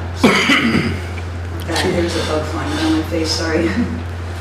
So the contaminated paper is reduced by having this equipment? Well, it's already going through this equipment. So you wouldn't have to, all our paper goes through this equipment now because cardboard is in it. Right. If cardboard was not in it, it would just be baled and sold. Right, okay. So the new way, if cardboard got into it, it would go through the same system it goes through now, and the cardboard would just be shipped out. But everything you go in, bottles, cans. And yes, and there will be a lot of packaging. Yes, there is. Yeah, zero sort. There's zero sort. Except for cardboard. That's the only thing you gotta sort. Well, and the metal and there's all these different streams. I know we say dual stream or single stream, but there's all these different things that can't be put into the compactor or the trash that we have to. Yeah, that's scrap. But that's beside the point. So I'm waiting for numbers to come in, and because the savings in hauling is so huge, that might be the way to go. I was always an advocate of the dual stream because we were getting revenue for the paper, but that has, it just hasn't worked. What? We haven't gotten revenue in years. No, but it's less. Yeah. Yes, it's reduced. Way less. Yeah, so. I had a question about we had talked a little bit about the pad and excavating in the former landfill. Right, so Randy, we met Randy, and he named all of these transfer stations that were once dumps. Yeah. And said they put in a pad 6 inches deep and it works. I'm not saying it doesn't, I'm just saying I went through that in Rockingham. We had to get A&R to sign off on it. On the pad? Yeah, on any excavation, you can't dig in a former landfill unless A&R says you can. Okay, so yeah, so I'll chat with them. Yeah. I haven't gotten a chance to get the record about the pad, but I will. I would anticipate a situation where you'd more build it up and pour on it rather than dig it in. He was talking about, digging down 6 inches is what he said when we were there. It would be a 35 by 10 foot pad, 6 inches deep. Is what the specs call for, I believe. Or The maybe pad it's 8 is- inches deep. Pad's basically right on the ground. Has to be flush. I don't know if it has to be. I can show you You don't the, want to build it Well, too I'll show you much. the You won't specs. be able to- Because it's rolling on, rolling off. Yeah, so the Right. it's gotta be pretty close. truck that hauls it has to be able to, at a level where they can just load the compactor on the box, the Right. 40-yard box. Yeah. And you want it to be at a level where people can easily throw their stuff in also. Yeah, I'll show you the spec. I got it. He gave me the whole sheet. Fair enough. So hopefully by next meeting, I'll have some more specific information, and maybe you'll have information about the pad. The big one was not running 3-phase up to the transfer station because that could have been big money. Right. Is it already running there now? No, what the electricians have called it before to me is like a modified 3-phase. I don't know anything about electricity, but they said it's close, but it's not quite 3-phase. It's a weird thing. Because of the solar array needed it. I think it's run to the solar array. It's not run up to the transfer station. though. Greg Heaton said that the solar array is not helpful, and it will not affect anything that can't affect. It won't be a positive for this, what we're talking about, as far I as think power. part of the siting of the solar array was because it had 3-phase by it. There's something that goes Right. cross country and across Yeah, the river. it's the power lines down by the river that have 3-phase. They don't But come. It doesn't go to the. It doesn't come up to the transfer station. It's close, it's very close. Right. If it, But it could still be thousands of dollars to go Oh, up. absolutely. But at least it does come to Route 100, as far as I know. No, it doesn't. No? It's down by the river. Doesn't come all the way up to the river. there is I a know of. power line on Route 100, but it's not 3-phase. The one down by the river is my understanding. Yeah, that's my understanding too. isn't it? So the one that's supposed to go into Route 100 closer to the transfer station is scheduled for the summer, but they For the say upgrade, yeah. there's a delay to the fall. But we don't need it, so we don't need to talk Which was, about it. yeah, that was a surprise. That was a Yeah. huge advantage to making this work. Yeah, Yeah, I forget who told me. It's like we're basically at 3-phase, but we're not quite 3-phase. It's something weird. Electrical talk. I don't know. that's consistent with everything I know about electricity. Yeah, that's all I was told. I didn't know there wasn't an Is there I no don't know need for the board to They consider call it this something right like an now? in-between. No, That's how they right. explained it to me, at least. I don't So- know. It's probably better. In reference to the Casella response to the proposal, before we talked about the single stream thing, I did call them to ask them if they could do anything better, because at one point we weren't being charged for the boxes, and then there was a charge for all, and we had a lot of boxes there for C&D, for the cardboard, for paper, for a lot of boxes. And he, quickly reduced it by half the charge for the boxes. So I guess we're not going to totally ignore that, but it's on hold. Yep. There's no decision making. No decision to make. No, I don't know. But there is on the bid. When do we go up for the bid? Are we discussing the bid for the transfer station? Yeah, it's on hold, right? Yeah. You don't have to review it. Well, you can review it, but. No. What did it go up this year? That's all I'm asking. It goes up every year. It goes significantly? Did you see the response? It's in the meeting. So I Yeah, we have actually, it. I have a comparison, but I didn't bring it with me, of last year's charges to this year's, and yeah, it's gonna be more expensive. Yeah.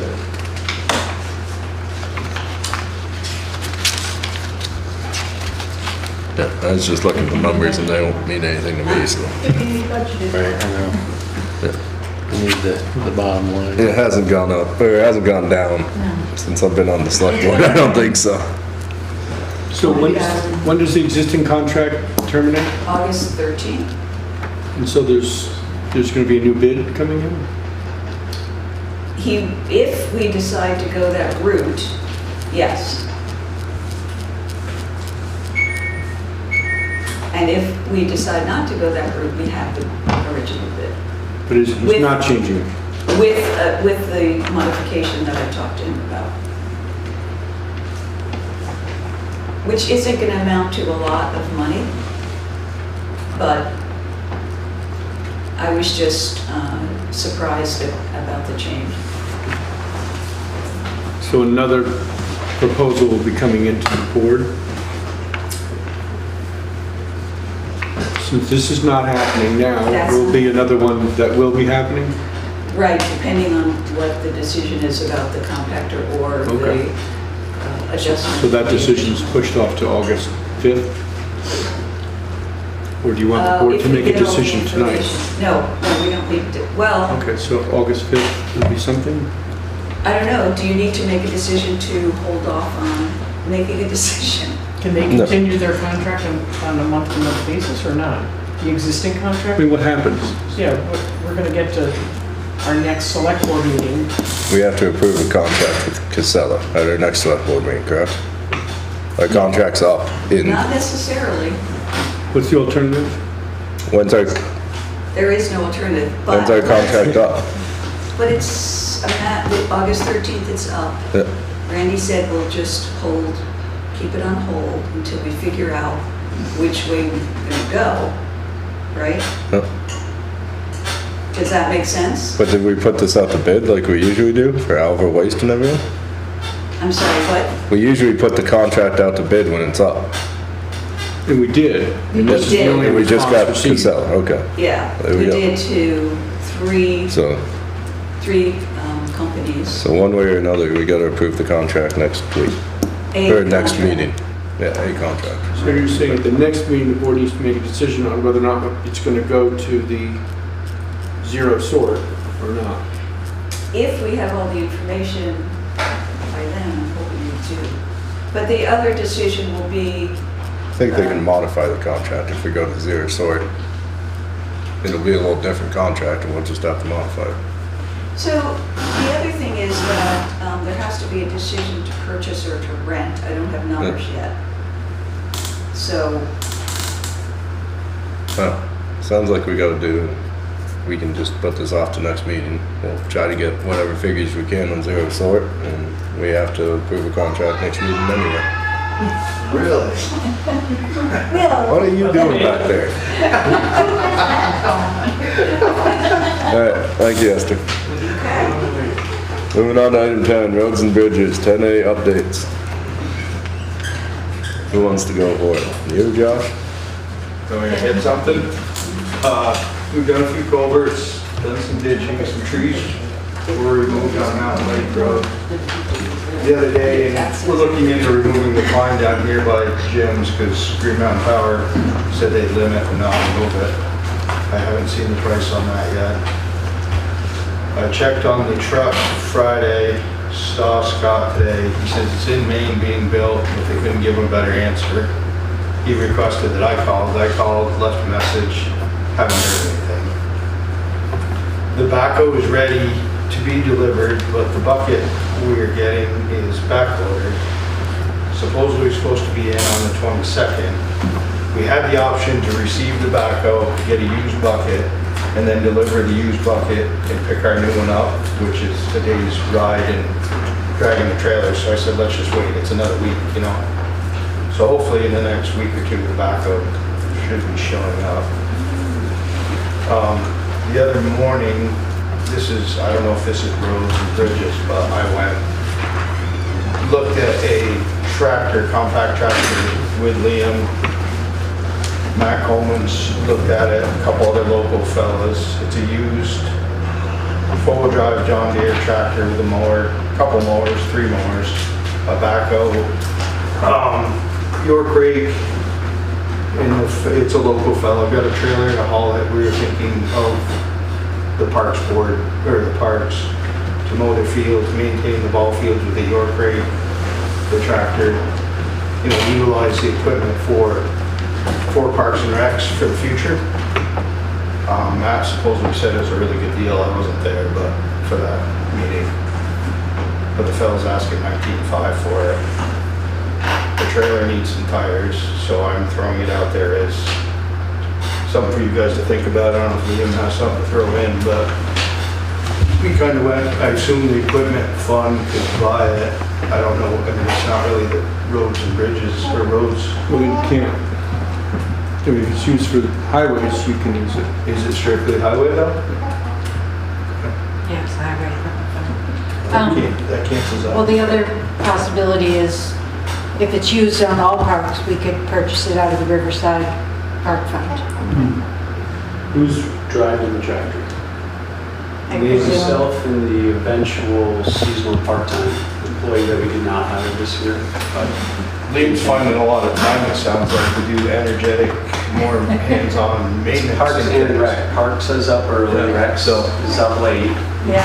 Just go. I mean, he's using he's using the road crew's pole saw tomorrow to trim some brush, and we're gonna clean it up on Wednesday at one of the parks. Kind of It's working, in agreement, working together towards, like we used to. I mean, we always helped with the parks in the past, so I didn't foresee it being a problem or, especially if we plan, get some fair warning in half the time. And Did we contract this work out in the past? Did we contract it out to the lawn service? Parks work? Just mowing, not field, not sports Not field maintenance, maintenance. no. Right. Which is pretty specific. What we have right now is a contract for mowing for most of the parks and fields, but then the town also does some like here in Town Hall. And then we have a contract with landscaping for the parks.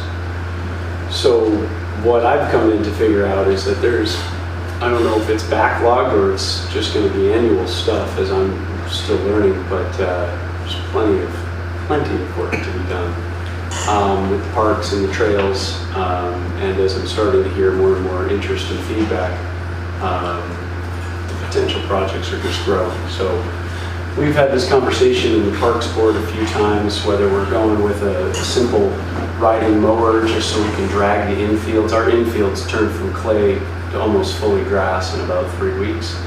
So that's something that we end up having to do kind of a deep clean on every season. But now as we're starting to kickball on Friday, softball on Sundays, and whatever else we might develop, use those fields more, they would benefit from regular maintenance. And then And FBAA has been doing a lot of that themselves.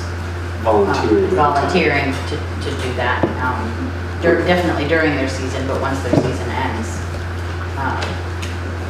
it's Less so, which is not as it should be, but definitely finding that there's more to do or more that the sports organizations were doing than the town may have been aware of.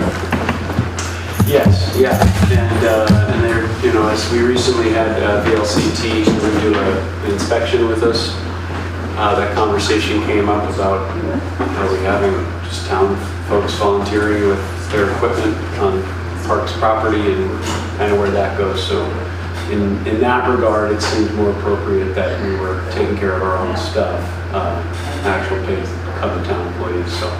Town-owned equipment. Would an equipment purchase, would there be potential for eliminating any current contracts that we have? Or would it just be to fill in the Yeah, great question. So that is kind of an ongoing conversation about with mowing particularly. I ran some basic numbers based on the contract that we have right now and a rough estimate of people hours for us in-house. And we come out around $2,000 a year ahead. Now, maintenance and whatever costs pay off said materials or equipment, so it's a rough number, but it definitely leaned towards doing it ourselves. But I'm, this is where I hand it up to y'all because this is getting out of my knowledge base. We need the manpower, we need the people to actually do the work. We need the equipment, but we also need the employees to run the equipment in order for all of that to play out. And to give a glimpse into kind of the conversations and what I'm understanding now with parks more, especially with the rec side, as the director, it's just continuing to get more that I will be focusing on that regard. Definitely still want to get out there and make the things happen, but that part-time person next year will be a necessity, and especially if we're looking to take on the mowing ourselves. One of the actual, apart from financial sides, the benefits of having mowing under our own control is for baseball games particularly, is that if we're getting mowed on a 2-week basis or whatever, the grass doesn't always agree with that schedule, and then either does the home games. So all of a sudden, kids can be playing where it's just a super slow, clover-filled field versus we could just go out and buzz it before each game or each event or whatever it might be. So there were some other benefits there. But to add on all the bits and pieces and actually have the trailer all part of that price, that's where, when we were already looking new amongst the Parks Board, I mean, drastic differences there. So.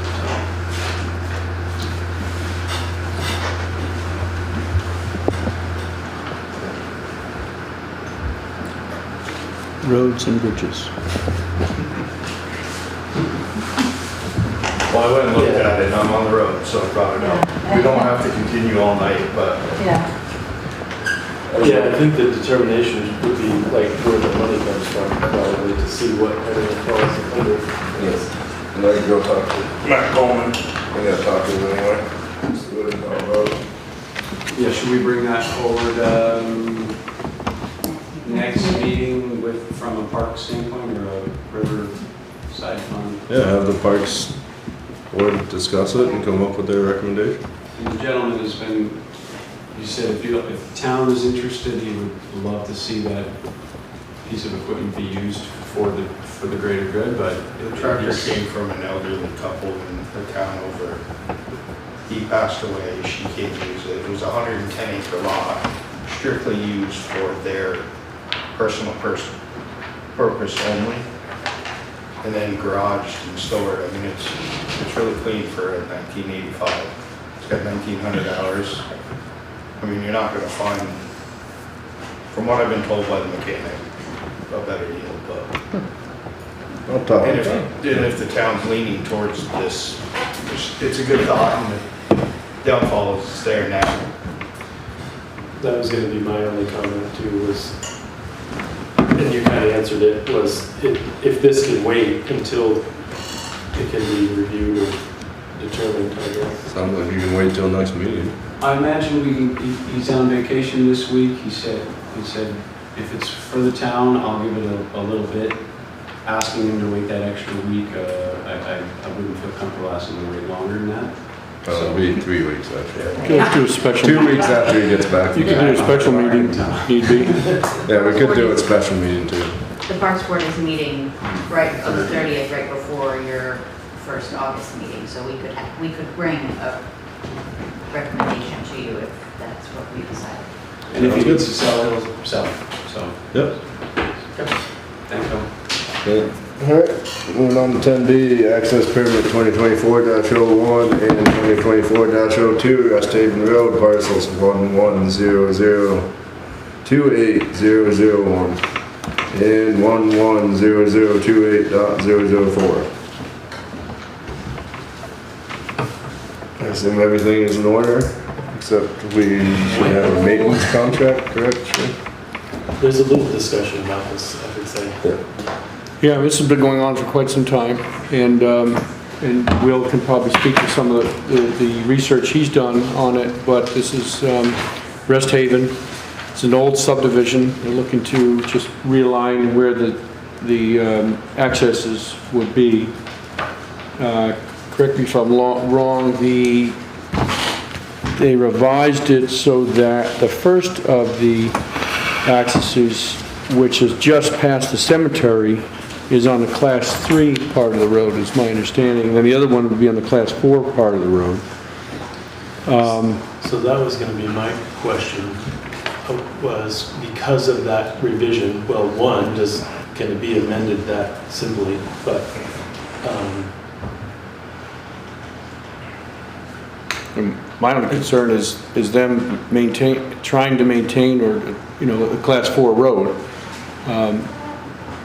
If they desired to do that, they would, in my view, have to get some sort of maintenance agreement with the town that protects the town and also ensures that they don't do it in a way that, prevents others from using the road if they want to. It's a class 4 road.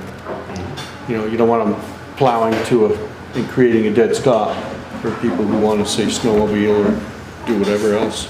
There's other landowners along that class 4 section. So Yeah. Can't block it. So, Is there another example of a town road that has sites along it where we have said the same sort of thing? Is there another example of this kind of? Mountain Lake Road. I'm thinking where Paul Gordon used to Yeah, live. Mountain What's Lake it- Road is class 4 in the middle. I don't know that there's a maintenance agreement there. There probably isn't, and probably should be.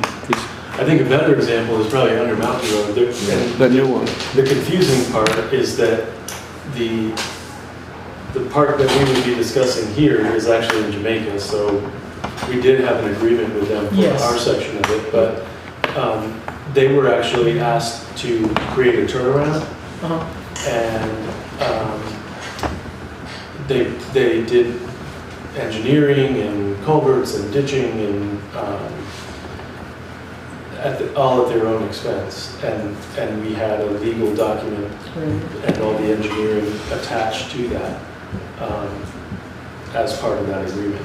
This is a little bit simpler than that, I think, but it's not without complicated. Yeah, they were upgrading the road.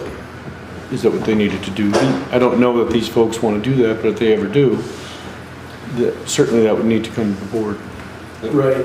And I think, and Will and Josh were both there, my feeling is that they want to improve the road to be able to get equipment out there. Yeah, I think not right away, but that's their eventual goal. Right. So if they could somehow describe the level that they want to bring it to in a document and that we could approve, or I think that's really the only recourse we would have beyond just a regular access permit for the first one. The second one is on the class 4 road, so that's a little bit different agreement maybe. But And Shane was saying that the town still does bridges and culverts on class 4 roads. So there'd have to be some. We can. Oh, you can. You don't have to. Yeah, isn't there an obligation, I think, for bridges and culverts on class 4? I thought there was. Yeah. But only those, not the road surface itself. It's just the flow of water. Because there was that one culvert. Motion just says they need that maintenance agreement that we approved. right, and I think that's an important thing, but there's a separation of the two accesses. One is on a class 3. He's got a red up, so it's well. Here it goes. Oh, okay, I was able to read the. Well, they can't, obviously, they can't maintain a class 3 road, but I'm suggesting, Well, and that's the little bit of sticky part that we have is the class 3 goes beyond the cemetery. Right. and we don't maintain that And we now. do not maintain that right now. So and I don't know that we can in the way that our own standards would provide for, because of the fact that there's a stone wall or there's a concrete wall on one side and a stone wall with a structure inside of, boundaries that are set in our own standards. So So it's class I think 3 up to here, that and they're talking that. that short section is complicated, even though it is a class 3, it's not a standard situation. So, We could ask for a turnaround. Class 3 road. well, that was where I was kind of heading. That Yep. as part of an agreement, there may have to be something like that. So then it sounds like we're not ready to issue this access permit. Well, either that or split them. And Yeah, could treat them separately, sure. Good. One is a class 3 access, one is a class 4 access. I think their intention in amending the application was to streamline the one that was on the class 3, which, I mean, can we do that because of the condition of the class 3 that we're talking about, or? We could always reclassify it to a class 4 Well, that's also. another solution. That's a real process to do. It's not simple. It would also, yeah, then the two applications would go back into the same, They'd be treated the same. it would be treated the same, correct? So I'm hearing right, basically, we can't upgrade what is class 3 now to our class 3 standards. There is no way to do that. I don't see how it is because the center of the road is not even 8 feet from the concrete wall. And we're talking 24 and a half. So, and on the other side, there's a permitted structure, you know, that if we fixed our road up, that would be within the right of way of the road. I thought you were going to trade into it all day. That's kind of why this is still on the table. Like, Well, it sounds like we got to switch it all to class 4 and then go from there. I would just approach the owner, warn the owners that you're thinking of doing that, because she would certainly have a lot to say about that. But I mean, it seems like it could be worth their while if you're doing a contract for the whole length. That's the best way to get it done. well, I think it might be worth considering the bigger picture too, because, I mean, there's sort of a trend of development over time. There's other lots out there. This is 2 of 5 lots. There's also land on the other side of the road. Exactly. There's Not owned by other them, though. landowners beyond there, between Parsons Lane and West Haven. There's multiple other properties that could eventually be developed. So that's a big issue, is there's people who own land, but it'll never be a good enough access for more than 3 houses, or for additional houses. Well, and that's why I raised the question of degrading the classification rather than upgrading it. You know, which way are we going here? One of progress or one of regress? So we make it all class 4, then they can eventually make it a road that they maintain. The agreement could be the same for both properties, or for But all. they'd have to provide it, so you get But fire if truck up there. the DRB wouldn't approve any more houses unless the right of way was, unless it's a 50-foot right of way. Well, and remind me again of the language that actually helps them in regard to, our first approach to this was to require that we have a road maintenance agreement and they bring the road to town road standard. We then will discovered with the help of the town attorney, or just in looking at the original subdivision. He wrote an opinion in 2005 that the road needed to be brought up to town standards, but then after that, whoever was zoning administrator at the time said it wouldn't have to be on their permit. Their permit states that it doesn't have to be brought to town. Unless they road further standards. subdivide. More than the 5 that they currently own. Right. Right, which they're not asking to subdivide, they're asking for access. So they have a piece of paper that says that they don't need to upgrade the road, essentially. Which, if that's the case, then do you just grant the access permit for the class 3 one? Or the class 4, one or the other, because they don't have to do anything anyway? That just kicks it down the road, but yeah, I don't know what solution there is, except for moving the graveyard. They can mandate that the town maintain the road. So we are getting state funds to maintain it. maintain the class. Specific The class 3, the class 3, which we're not doing. But again, For a we- matter of, what, 150 yards maybe? yeah, which is similar to under the mountain road. Same situation there. But, you could always make as a condition of, say, the class 4 one, that they provide us with a turnaround. I think we did discuss that briefly, that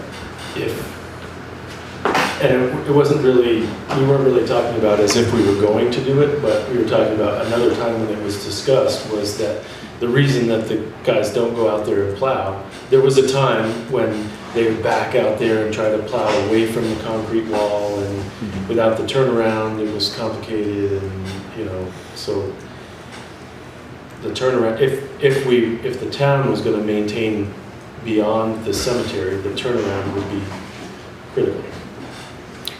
The turnaround could be their second driveway. Have it wide enough so we could, I don't know, you need to figure out like a hammerhead or something like that where you could do a turnaround.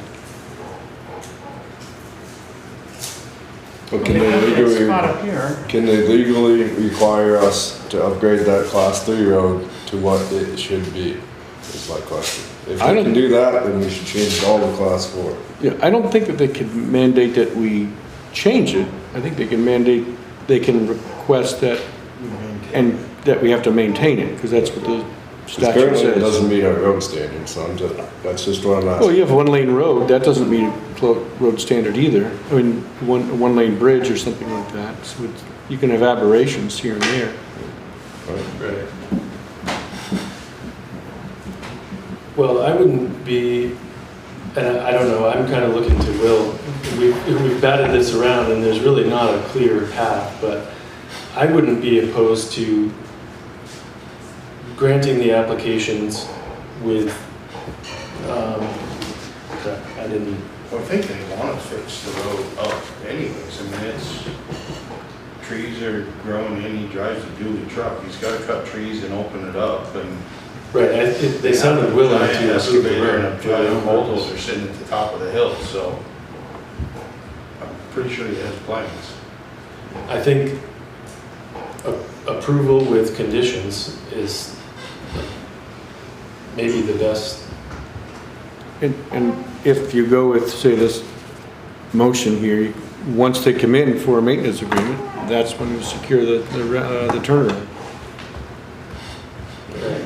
So without making a motion, let me just read the suggestion. So that this would be for access permit applications, both access permit applications submitted by the Stevenses LLC on behalf of Christopher and Marissa Stevens, related to rest subject to all written requirements of the road foreman as specified in the access permit, and with the condition that the permittees shall not maintain either class 3 or class 4 portions of the town highway unless a maintenance agreement approved by the select board is in place. So I think that statement kind of provides that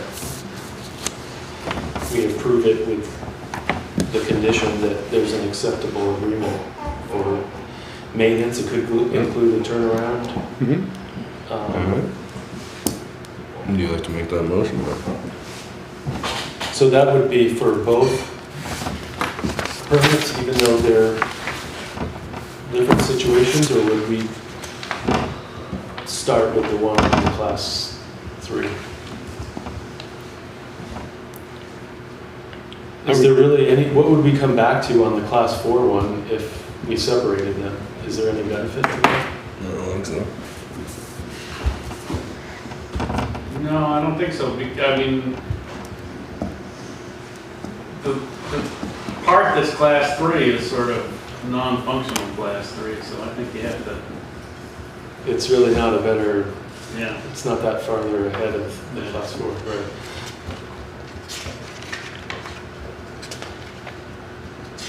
I think the conditional approval is probably the best route for both applications at this point.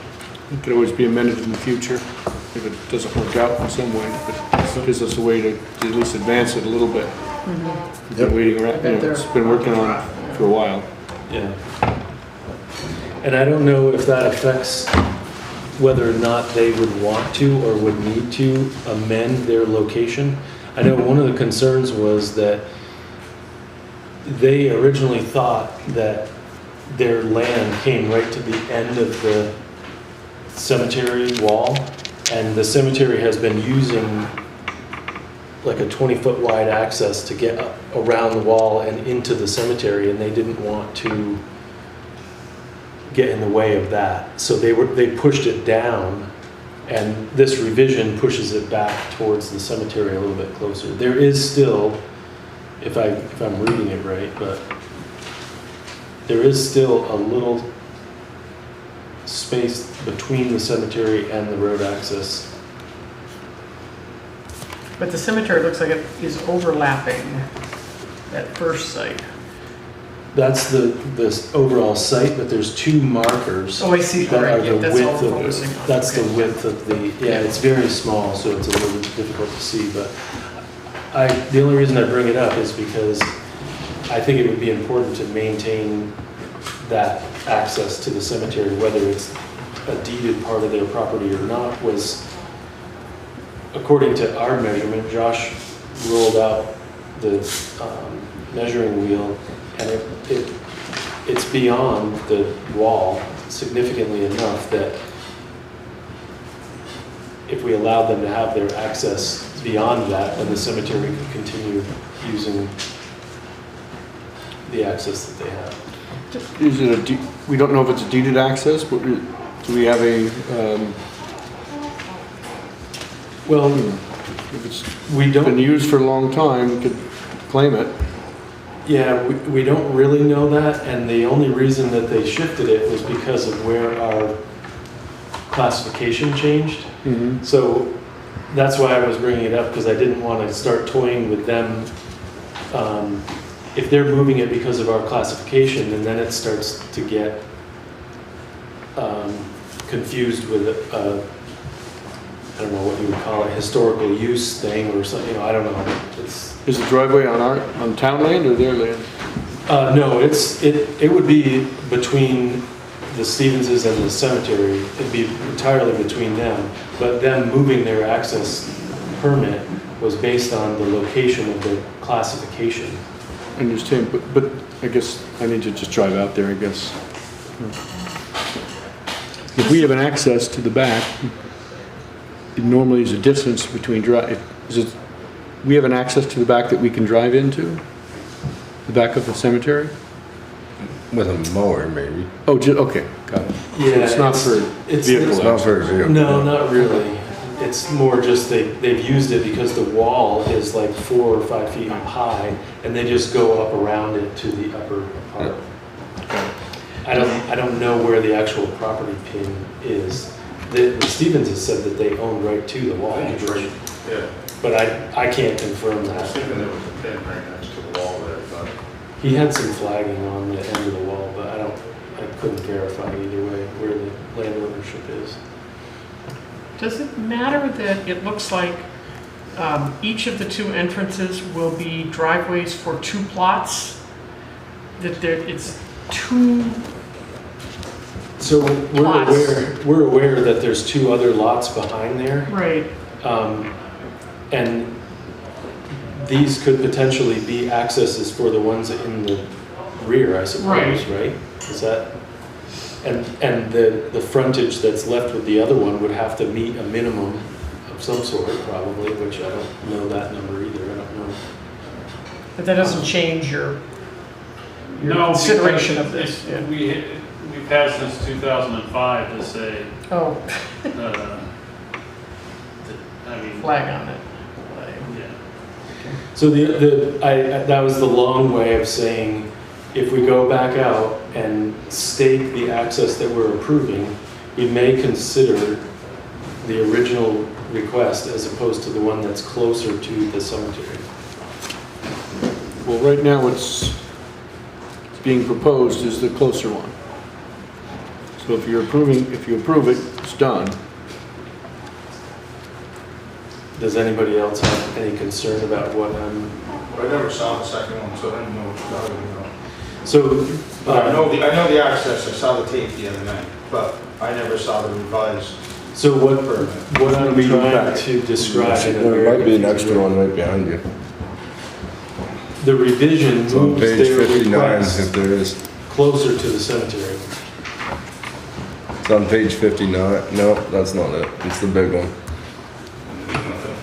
I know where you're talking, I was out there the other day. So when we were out there and your measuring wheel marked the end of the class 3, originally their access was right about there. And they moved it towards the cemetery so that it would purposefully be on the class 3 portion of the road. So my question was, do we have them go back to the original location since we're not making a differentiation between the two classifications of the road? If you're doing a turnaround, it probably wouldn't make any difference because the turnaround could probably give you access to either. My only fear with that first or the second driveway moving it closer to the cemetery is damaging something on the cemetery. I mean, you're only 6 feet away, 5 feet if that. And what And would, that was always the fear about plowing out there, was damaging the wall or destroying something. That's why we stopped. I know, like you said, there was some reason we plowed out there one winter, maybe two, and then all of a sudden we weren't plowing out there anymore. We made the turnaround before the cemetery. so what was, That's why I mentioned the plan was sent, What was Ms. the- Stevens sent it last Monday. yeah, why did they want to change the access to the class 3? That's my question. They thought that they were going to streamline the process because it would be seemingly more straightforward if it were They want entirely. to start working now. Yes, yeah, it would be to expedite the And process. this has been going on for a while. I think if you move it back up to the class 4 portion, it will expedite the process.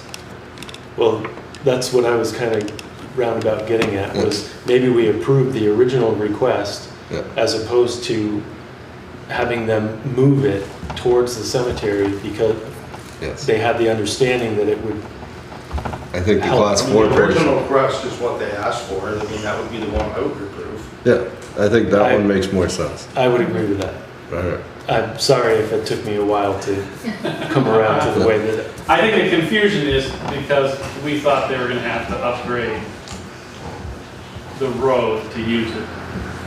But they were told in 2005 they didn't have to. Right, so there's no reason for them to amend their application and move that access. So you could just approve the one on the class 4, that could be approved tonight. And then we need to revise the plan for the one on class 3. We're Right, doing both at because the this same is- time.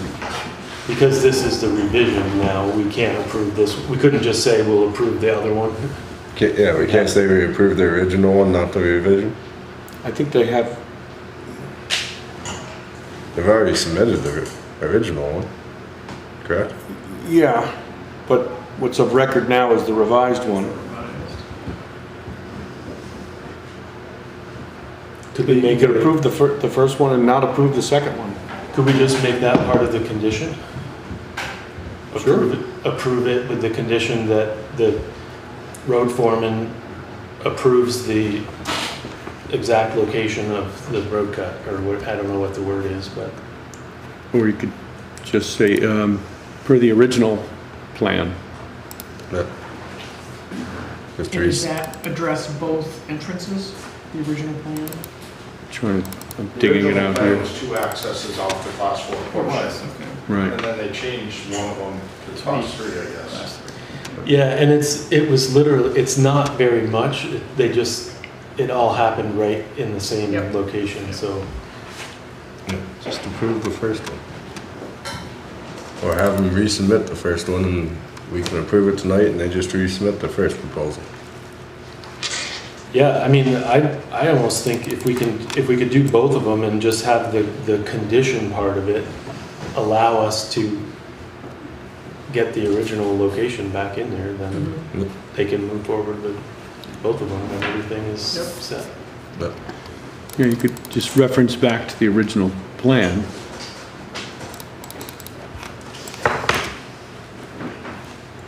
Are they still the same application numbers, even if it's a revised? Yeah. Yeah. I mean, you can always upgrade your plan. So we can just say we approve it as long as they upgrade their plan to the original? Resubmit it? What language do we Contingent need? on, you mean? Yeah. So if this says right now, if it says with the condition that the permittees shall not maintain either the class 3 or 4 portions of the town highway unless a maintenance agreement is approved by the select board is in place, do you want to just add something right there that says as part of that condition, with the conditions? Well, you just take out the class 3 if you're going with the original permit. You wouldn't even need class 3 in there. If I'm correct. Unless you need to make a turnaround on the class 3. So maybe leave it in there and... Well, didn't she want to have a meeting this Wednesday or something like that? Something like that, yeah. Maybe just punt this to the next meeting and have that to the next select board meeting, or if there's a special meeting. Try to have that meeting with her, just to talk this through. If we're putting conditions on it, they're not going to be able to start work anyway. Well, if they wanted to drive equipment up the road to work on the sites. They're trying to, I believe, make areas to put fill and stone to continue this process, the work, but they need permission to get to one of these lots to stockpile, because he has equipment, but he doesn't have a truck. So when they're gone doing whatever they do, they can have stuff hauled in and then come up at their convenience and do work, is the way I understood it. Right. In the meetings we had with them that day. So there, I believe the accesses aren't really to build on yet, it's a stockpile yard to maintain, or to repair their driveways, fix the road. I mean, there's a foundation up above already. That's on a separate lot from either of these. Yeah, but that's, they have an excavator and a bulldozer. It's been there for a long time. So my question though is, if we approve this with conditions, does that mean that they can start them? I mean, if the conditions haven't been met. How about you just have a meeting with them? If it's one single issue, we can have a special meeting for 10 minutes, approve it, once we know exactly what we need to do. Meet with them Wednesday, figure it out, have a quick meeting, vote on it.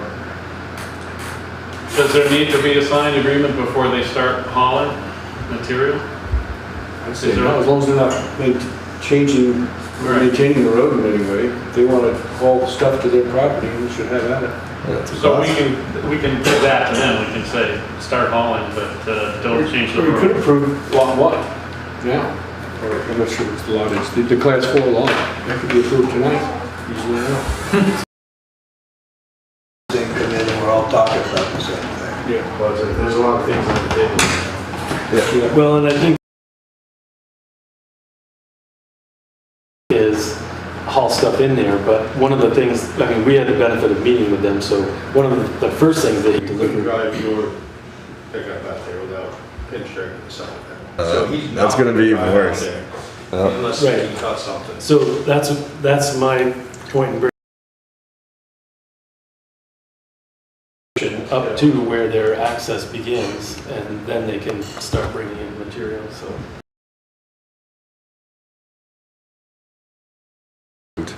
If it's just maintaining, cutting brush on the class 3 quick, whatever, doesn't seem like we know what they want right now.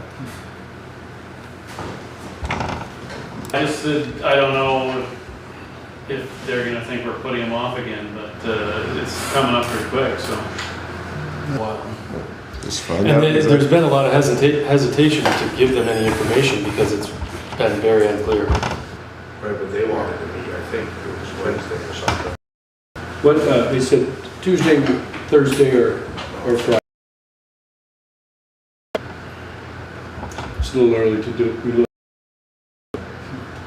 Say Thursday.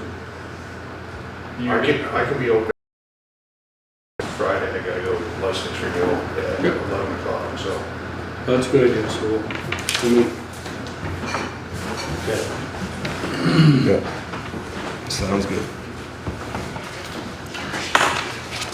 So we'll move on to 10C then. Review bids and award contract for winter road salt.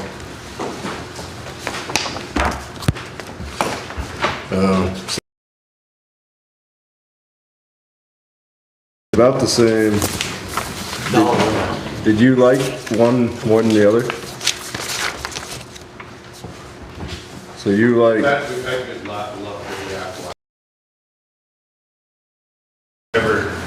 don't know if I've ever dealt with American Rock myself, but The town has, but no. yeah, see, I don't even know if the town has, because we bought from the state when I worked here before.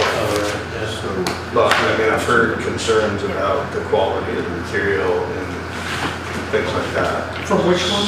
So, Wouldn't know better. I mean, your $3,000 difference, I think, between the two, give or take. I didn't even know it was that. Well, they're both over budget anyways.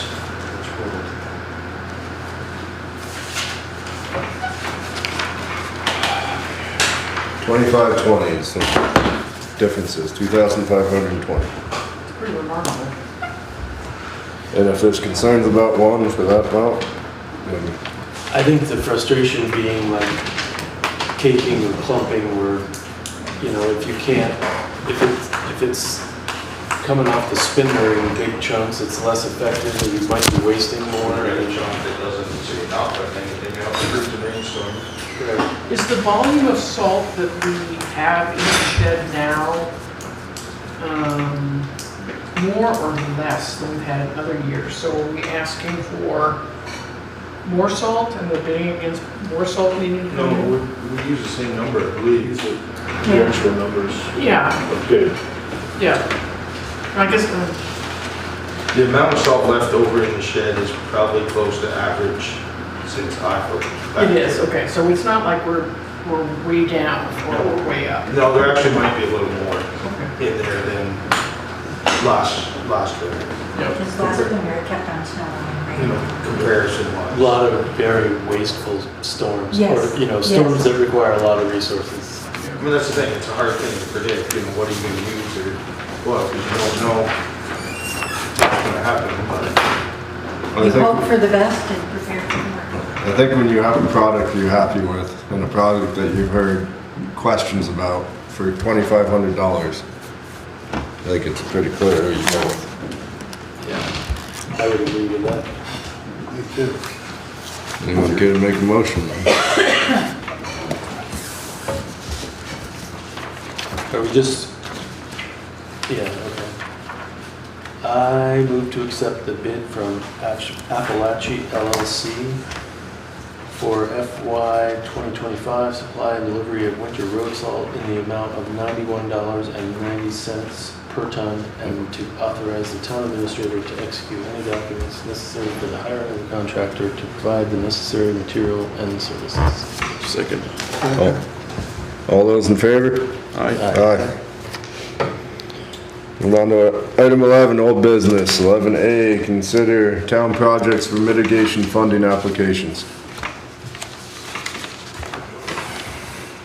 As Kelly had alluded to earlier, we have a meeting later on this week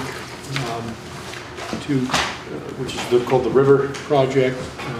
And it's some funding through the hazard mitigation program at the state. That's one of the project sources. We are also looking at the Platts floodproofing. That's a project, and we're also looking at the Scott Ross's elevation. Those are also ones that are kind of taking a separate route, but everything's under this $90 million at the state level. But what we should be doing at this time is just coming up with those few projects that we need to be kind of fighting for and putting applications in. And we know that, at least I've heard from Melissa Sabetto at Winter Regional, that they're looking at 11 different projects throughout the town. They had a consultant look at different things that are needed. We don't even know what those 11 are. They've not shared that with us as of yet, but there are several projects that we've been dealing with that we should, state that these are our priorities. And ones I know that have been discussed are Reinhardt Road culvert, but that is being taken up by FEMA, and they're looking to replace that for us with PA funding, or project assistant funding, which would be a nice thing to see. So that's in motion, but just downstream from that is the Barker Road culvert, and that is a project that we would have to submit under this mitigation funding program. And that's, again, at least 18-foot culvert. But we don't know specifically what it's going to have to be, but that's, if Reinhardt's going to be 18, that's going to be at least 18. Because it's right downstream. Yep. And so that's one project that's been discussed. Obviously, the Cobble Ridge Road Bridge, that's a high-dollar project.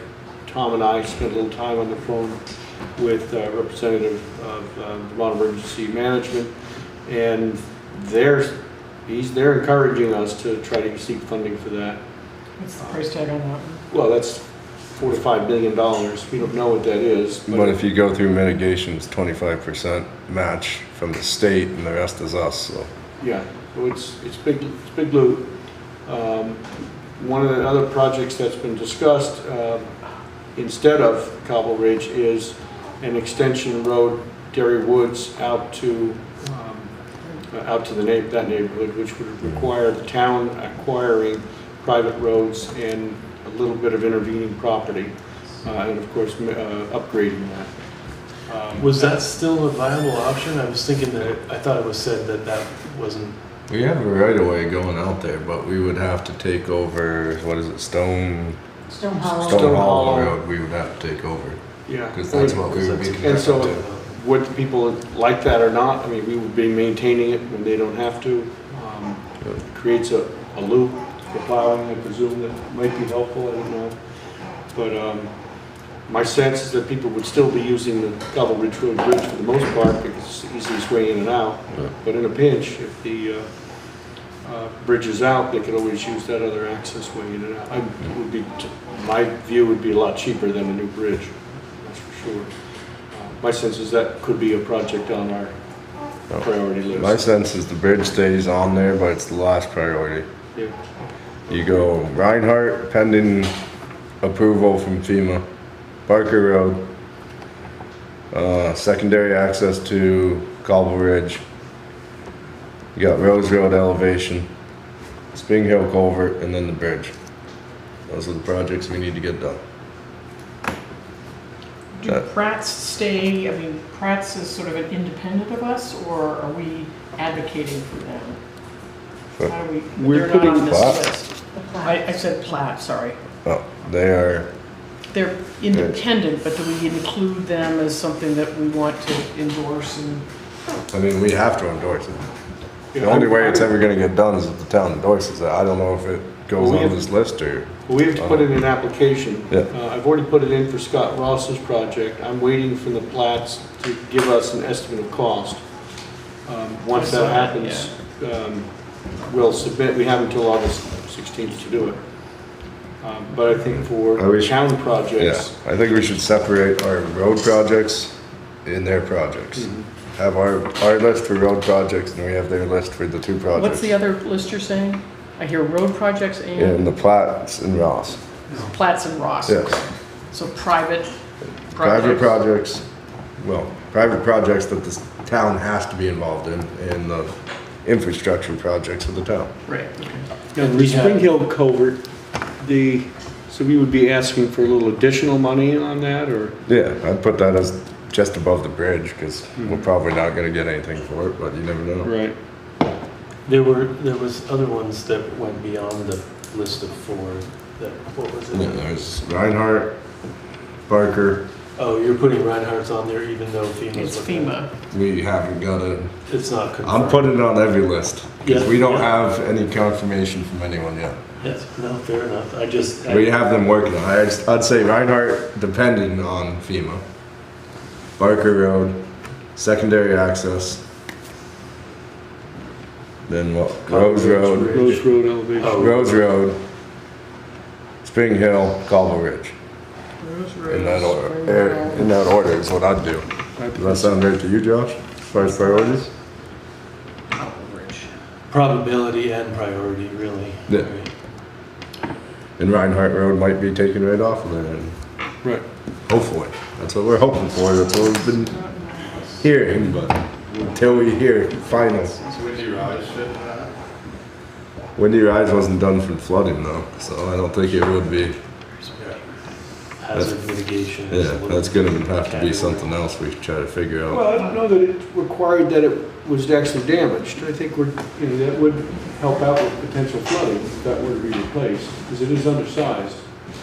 Yeah. I mean, We don't need to look at things that are preparing. It's okay. It's also damage prevention in the future. Right. Yeah, And- put that one on there. Maybe the priority would be just above Spring Hill Road. Or we want to elevate it above. Well, I mean, it fails for closing the road. Yeah. You know, we can't. Windy Rise West. Yeah, I was just thinking about flood damage myself. Yeah, but I think prevention Yeah, is that one would definitely be something good. you should be thinking That would about. definitely be a good one for that.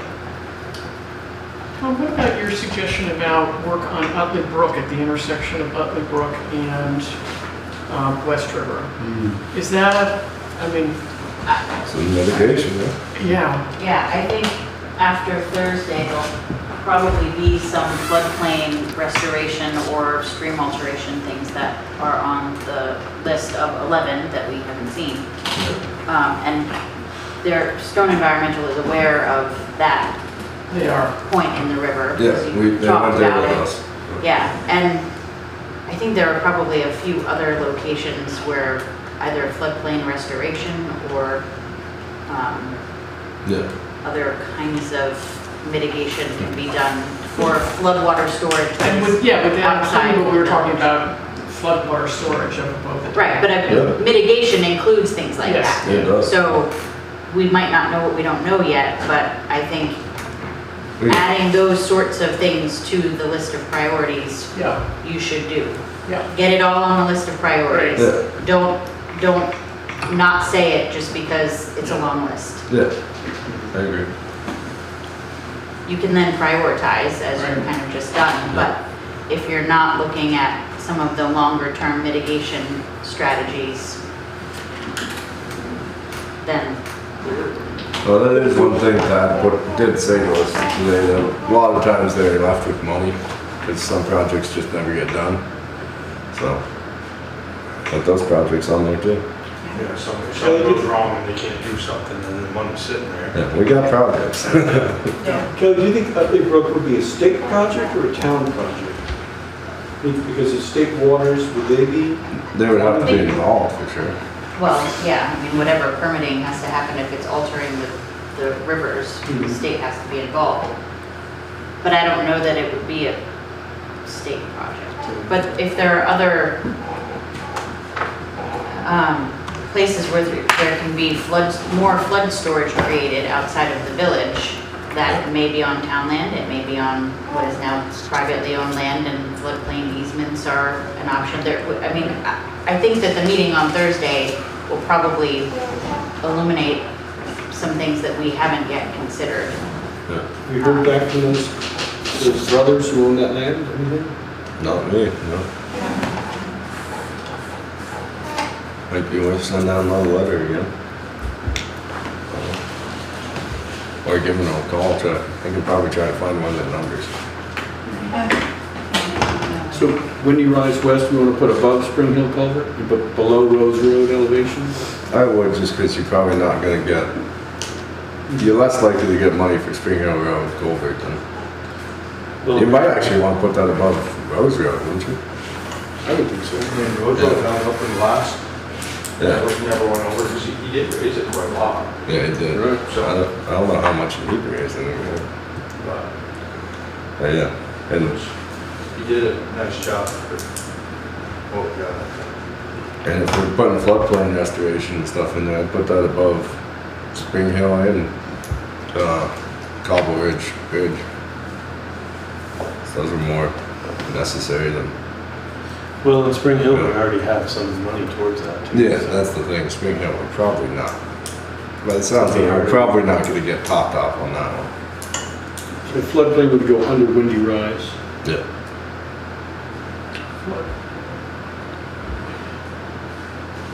And above Road Road. Yeah. Floodplain's the last shot we broke you put. It's both.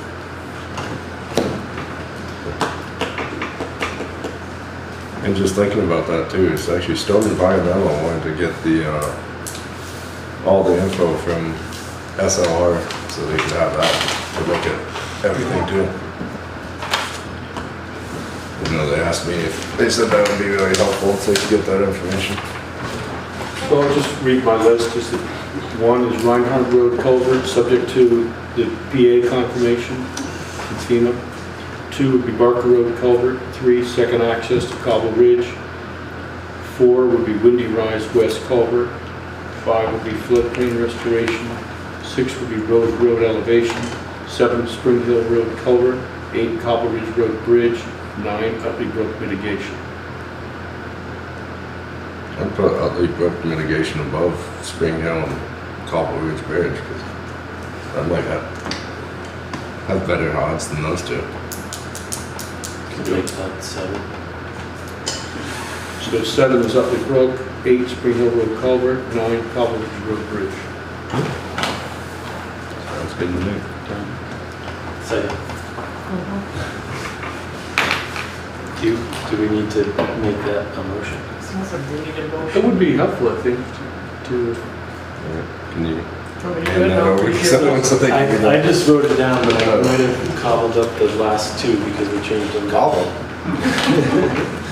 That's it. I would move to set the town's priorities for state of Vermont hazard mitigation funding grant program as follows. First, Reinhardt Road project. Second, Barker Road project. culvert projects.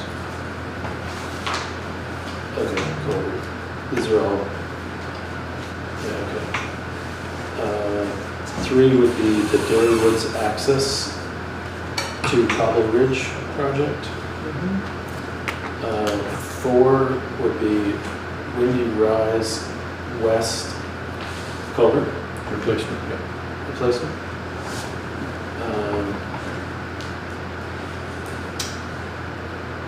5, this is where it gets screwed up, I guess. Is that Rose Road? No, I think it's 6. So West River floodplain restoration. Okay, so 5 would be the Utley West River floodplain. No, not up. I was thinking just putting them both together because it's Yeah. essentially the same thing. Okay. 6 would be the Rose Road elevation project. 7 would be the Spring Hill Road culvert. And 8 would be the Cobble Ridge Road bridge. All right? Yeah. Second. All those in favor? Aye. Alright, 11B, ratify 7/1/2024 decision to amend the charge of the Williams Dam Advisory Committee. It's just, I'm happy to move it. Motion you want? I move to ratify the board's July 1st, 2024 decision to amend the charge given to the Williams Dam Advisory Committee originally approved by the Select Board on April 3rd, 2023, and last amended on February 19, 2024, to allow for the deadline for providing a recommended course of action with regard to alternatives for the dam be extended from July 1, 2024 to July 14, 2024. Second. All those in favor? Aye. Should we disband the dam committee? They've completed their charge. So again, Should we disband the dam committee? Have completed their charge. I think you've already done that. It expired It's done. yesterday. Yeah. True, yeah. Perfect. And on to 11C then, STR late registration date. Right. Already? Andy, wake up. Shane has prepared a nice motion that you could simply act on. You want to get your smartphones out. This could be kind of exhilarating for you. There you go. You can also visit the town office for the same information. This is to conclude a conversation we had when I was here late June. I think we were comfortable with the idea of having something of a grace period during which, yes, the ordinance has begun, but people are learning about it, especially out-of-staters. And so we're going to extend kind of grace as they enroll. And this goes question with in the front tax of you. bill? What's that? That goes with the tax bill, yes. So 1,532 envelopes. We're going to cover the world with these little beauties. And it's, I think, meant to inform and invite participation, enrollment, and ultimately compliance. And it does have in there October 1st as the extended date. Which I believe is what we agreed upon. Yeah, I think we like that because it coincided with the tax bill payment, and everybody could go on the website and pay it all. I think it's good. QR code takes you directly to the town's website STR page. So applications there, information that the state considers essential education on running a rental is there. Payment details, my contact information, but it's meant to be a third of a page, so it just, catches their eye. And if the answer to the question is yes, I do sometimes rent my place. And if they want more information, It's all there, but rather than have an info packet, I think we're going to use the. No, that's perfect. I think it's a great idea. Yep. And I think October 1st is what we all agreed on, so. Yep. Timing okay? The timing all right? Yeah, it gives them all of August and September Yes. to act on, and even for the larger units that will require the state fire marshal visit, that's ample time. I mean, those are running 2 weeks out. that was one of the concerns that we had, Yes. was giving enough time to make changes or contracted work. This raises a sort of another broader question about communication, and I know we struggle with ways to do that, but I had kind of a little brainstorm. Back in Bloomfield, Connecticut, where we lived, there was an electronic message board right at the major intersection in town, and it was one line, and it ran constantly with updated information about the town. Now, for example, the library right down here has a sandwich board, and they tell you when there's a kids program. I think we need to do a better job, and Andy, this is great, but I also think there may be, you could easily buy an electronic thing that sat in the window of, I don't know, a grocery store or something. That brings up. And I don't mean to divert, but it also, Yeah. at some point, if we can't discuss it tonight, I think we should discuss it somewhere. Just one addition to that, talking to Steve at the transfer station, that the transfer station could be another location Yes. for a pegboard or something like that. If we're going to post offices and, Yep. not everybody goes to the dump, but not everybody goes to Not post everybody office goes either. So anywhere. it's like, it's just one more place. Yep, and I think we exactly. have to work extra hard to get whatever information we need to get out, so. Just as far as a town property goes, it might be an easy Yeah, it's a good place, yeah. It's not directly associated with short-term rentals, but No, this is just one, pet licenses that are due. or, Yeah. yeah. Party at Fenbury Park, or, could be, if you all would okay this, then I'm gonna finish making copies of it, so that. Can I do it? Yeah. I move to direct the short-term rental administrator to not issue fines for lack of registration of short-term rentals until October 1st, 2024, is that right? Is it the second or is it the first? The first, I checked the date. And approve, just to add. And approve the mailing of a reminder in the tax bill. With the tax bills. With the tax bill. Perfect.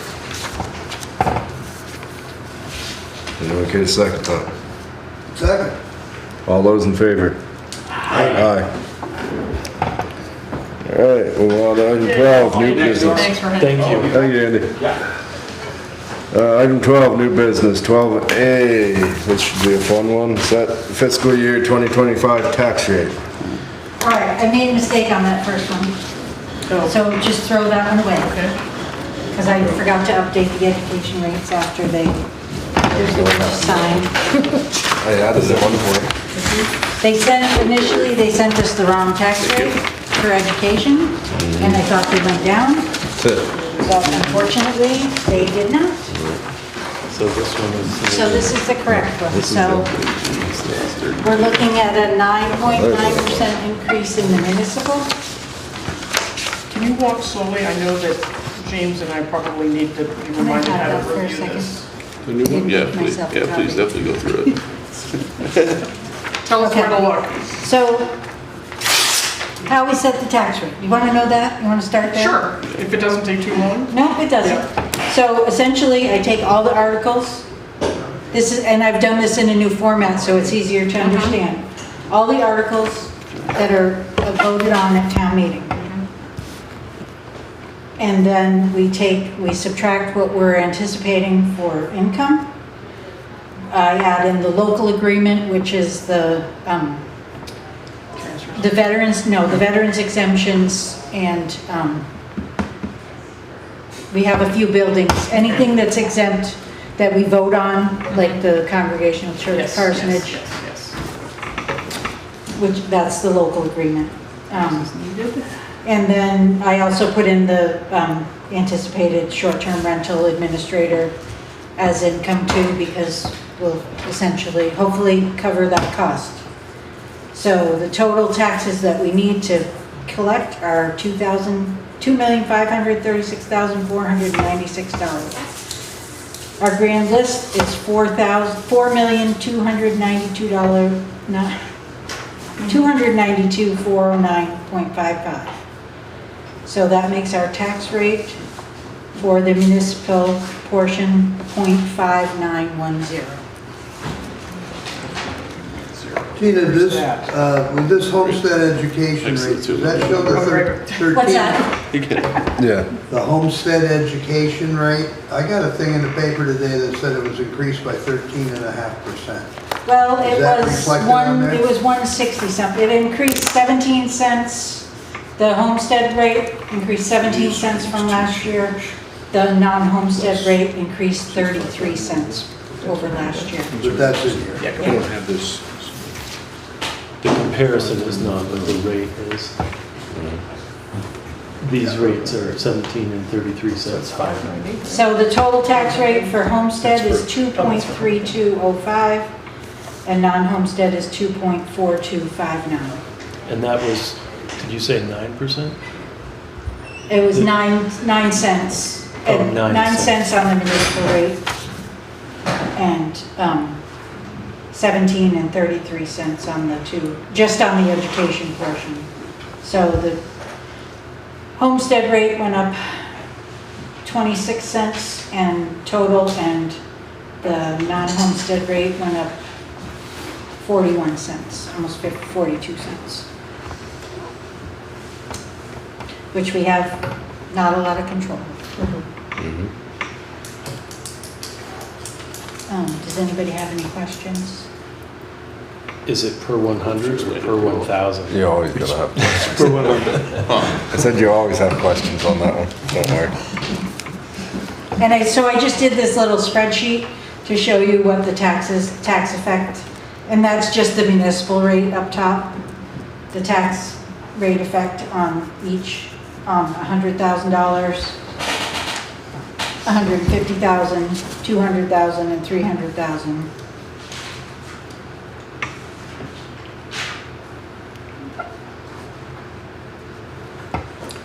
And we do have a the policy that was adopted last year on fund balance, and because of the flooding, there is really no fund balance that we can bring forward. You recall last year we brought Maybe forward- next year. Yeah, we brought forward $100,000 last year Yeah. to reduce taxes.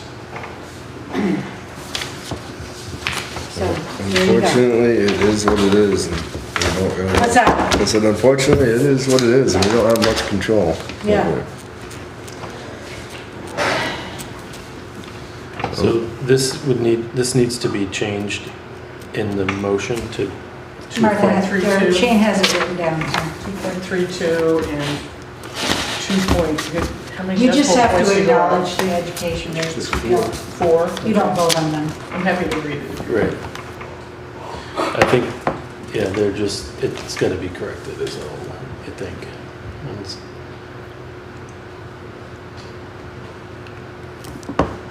You ready? Yes. I move to set the town tax rate for fiscal year 2025 at .5910 per $100 in assessed value, and to acknowledge the homestead and non-homestead education tax rates of 2.3205 and 2.4259 No. respectively. That's No? the total with both, with the, isn't it? It's the 1.7. Yeah, you want the. Oh, it was. Oh, Yes. you want the- Yes. sorry, okay, all right, so, You're correct. sorry, 1.7295 and 1.8349 respectively. Second that. We have the number right this year, right? Yes, we have the number right. We did that the last 2 years, I feel like. Alright, Per 1,000. all those in favor? Aye.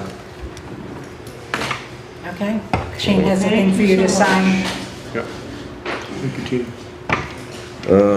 12B, convene meeting of Board of Health to consider recommendation of a deputy health officer.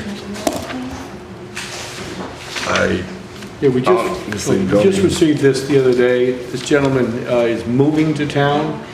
Okay. And is not, really a resident as at this time. You don't need to be a resident. I think Dr. Fox used to be the deputy, who's my understanding not, or what? He's from Peru. Yeah, so there's no, it doesn't matter, it's not a requirement. But, this person could be invited to a meeting once he is a resident, or they could discuss it another time in executive session if you have any issues.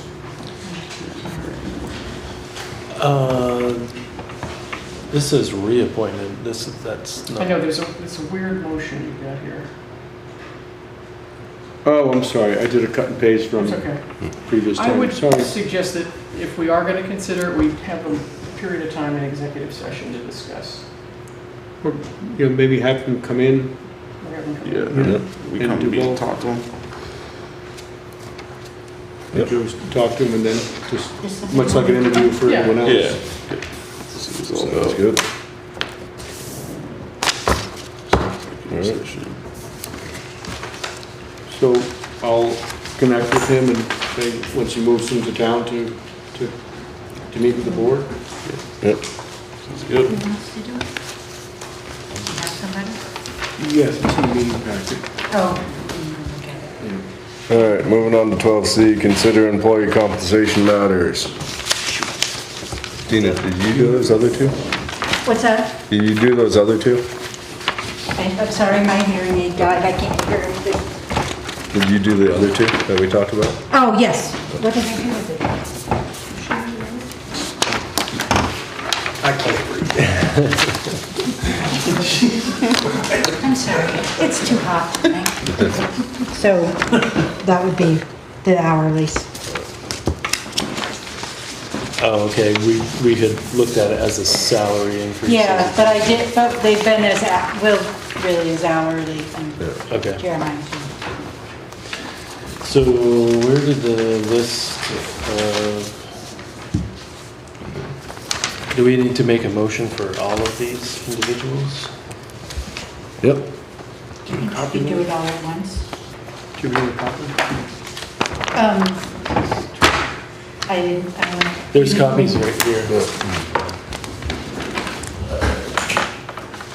last long. Is that the new version?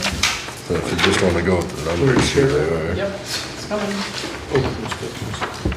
And then those two numbers. And See what I'm saying? Right. Those are what the dollar amounts were, but these are the actual numbers. hourly. So it all looks the same. Just say I moved put Jeremiah's hourly rate up to this, just like I put Steve up to 21.7, or, Well- now we have to figure that out. Right, that's what I was, So it'd be, the current rate is 20.75, so it would be 21.75. yeah, gotcha. So if you go with the first column and then just It'd be round. 18.50, right? Yep, And 21 for Dana. 21. Keith would be It's still like 23.25. Sunday person we didn't do. Dana's 21, that's already done. Esther would be 29.50, so 31. And then we got the other two there. Got that? Yep. Alright. So, I'm sorry, I normally would put together a separate motion for this, and I forgot to do it. no problem, I think we got it. So I would make a motion to increase pay rates for the following town employees effective July 1st. Do you, if you want to go back to, I think we said we would because we Yeah. put it off. Yeah. Or is it not exactly? well, today was, let me look at the pay periods. The beginning of the first Today's July. the beginning of the pay period. So, yes, July 1st was the beginning of the pay period. Okay, so effective Yep. July 1st. Stephen Twitchell would increase to $21.75 per hour. Candy Bliss would increase to $18.50 per hour. Dana Griswold would increase to $21 per hour. Keith Barton would increase to $23.25 per hour. And Esther Fishman would increase to $31 per hour. Jeremiah Sund would increase to $55.50 per hour. Say that And again, sorry, 55. $55.50 per hour.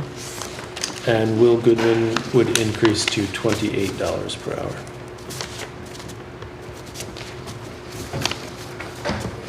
And that's, Do we have a second? Second that. All those in favor? Aye. Aye. I will let the transfer station guys know tomorrow. Can you send Esther an email? Take care of it, yep. And Jeremiah. Yeah, and Jeremiah too, please, and Will. All right, who wants the last one? You knew, Jim, go for New it. man gets it done. Move to adjourn the meeting. Do we have a second? Second. All those in favor? You bet. Aye. Yeah, we need to.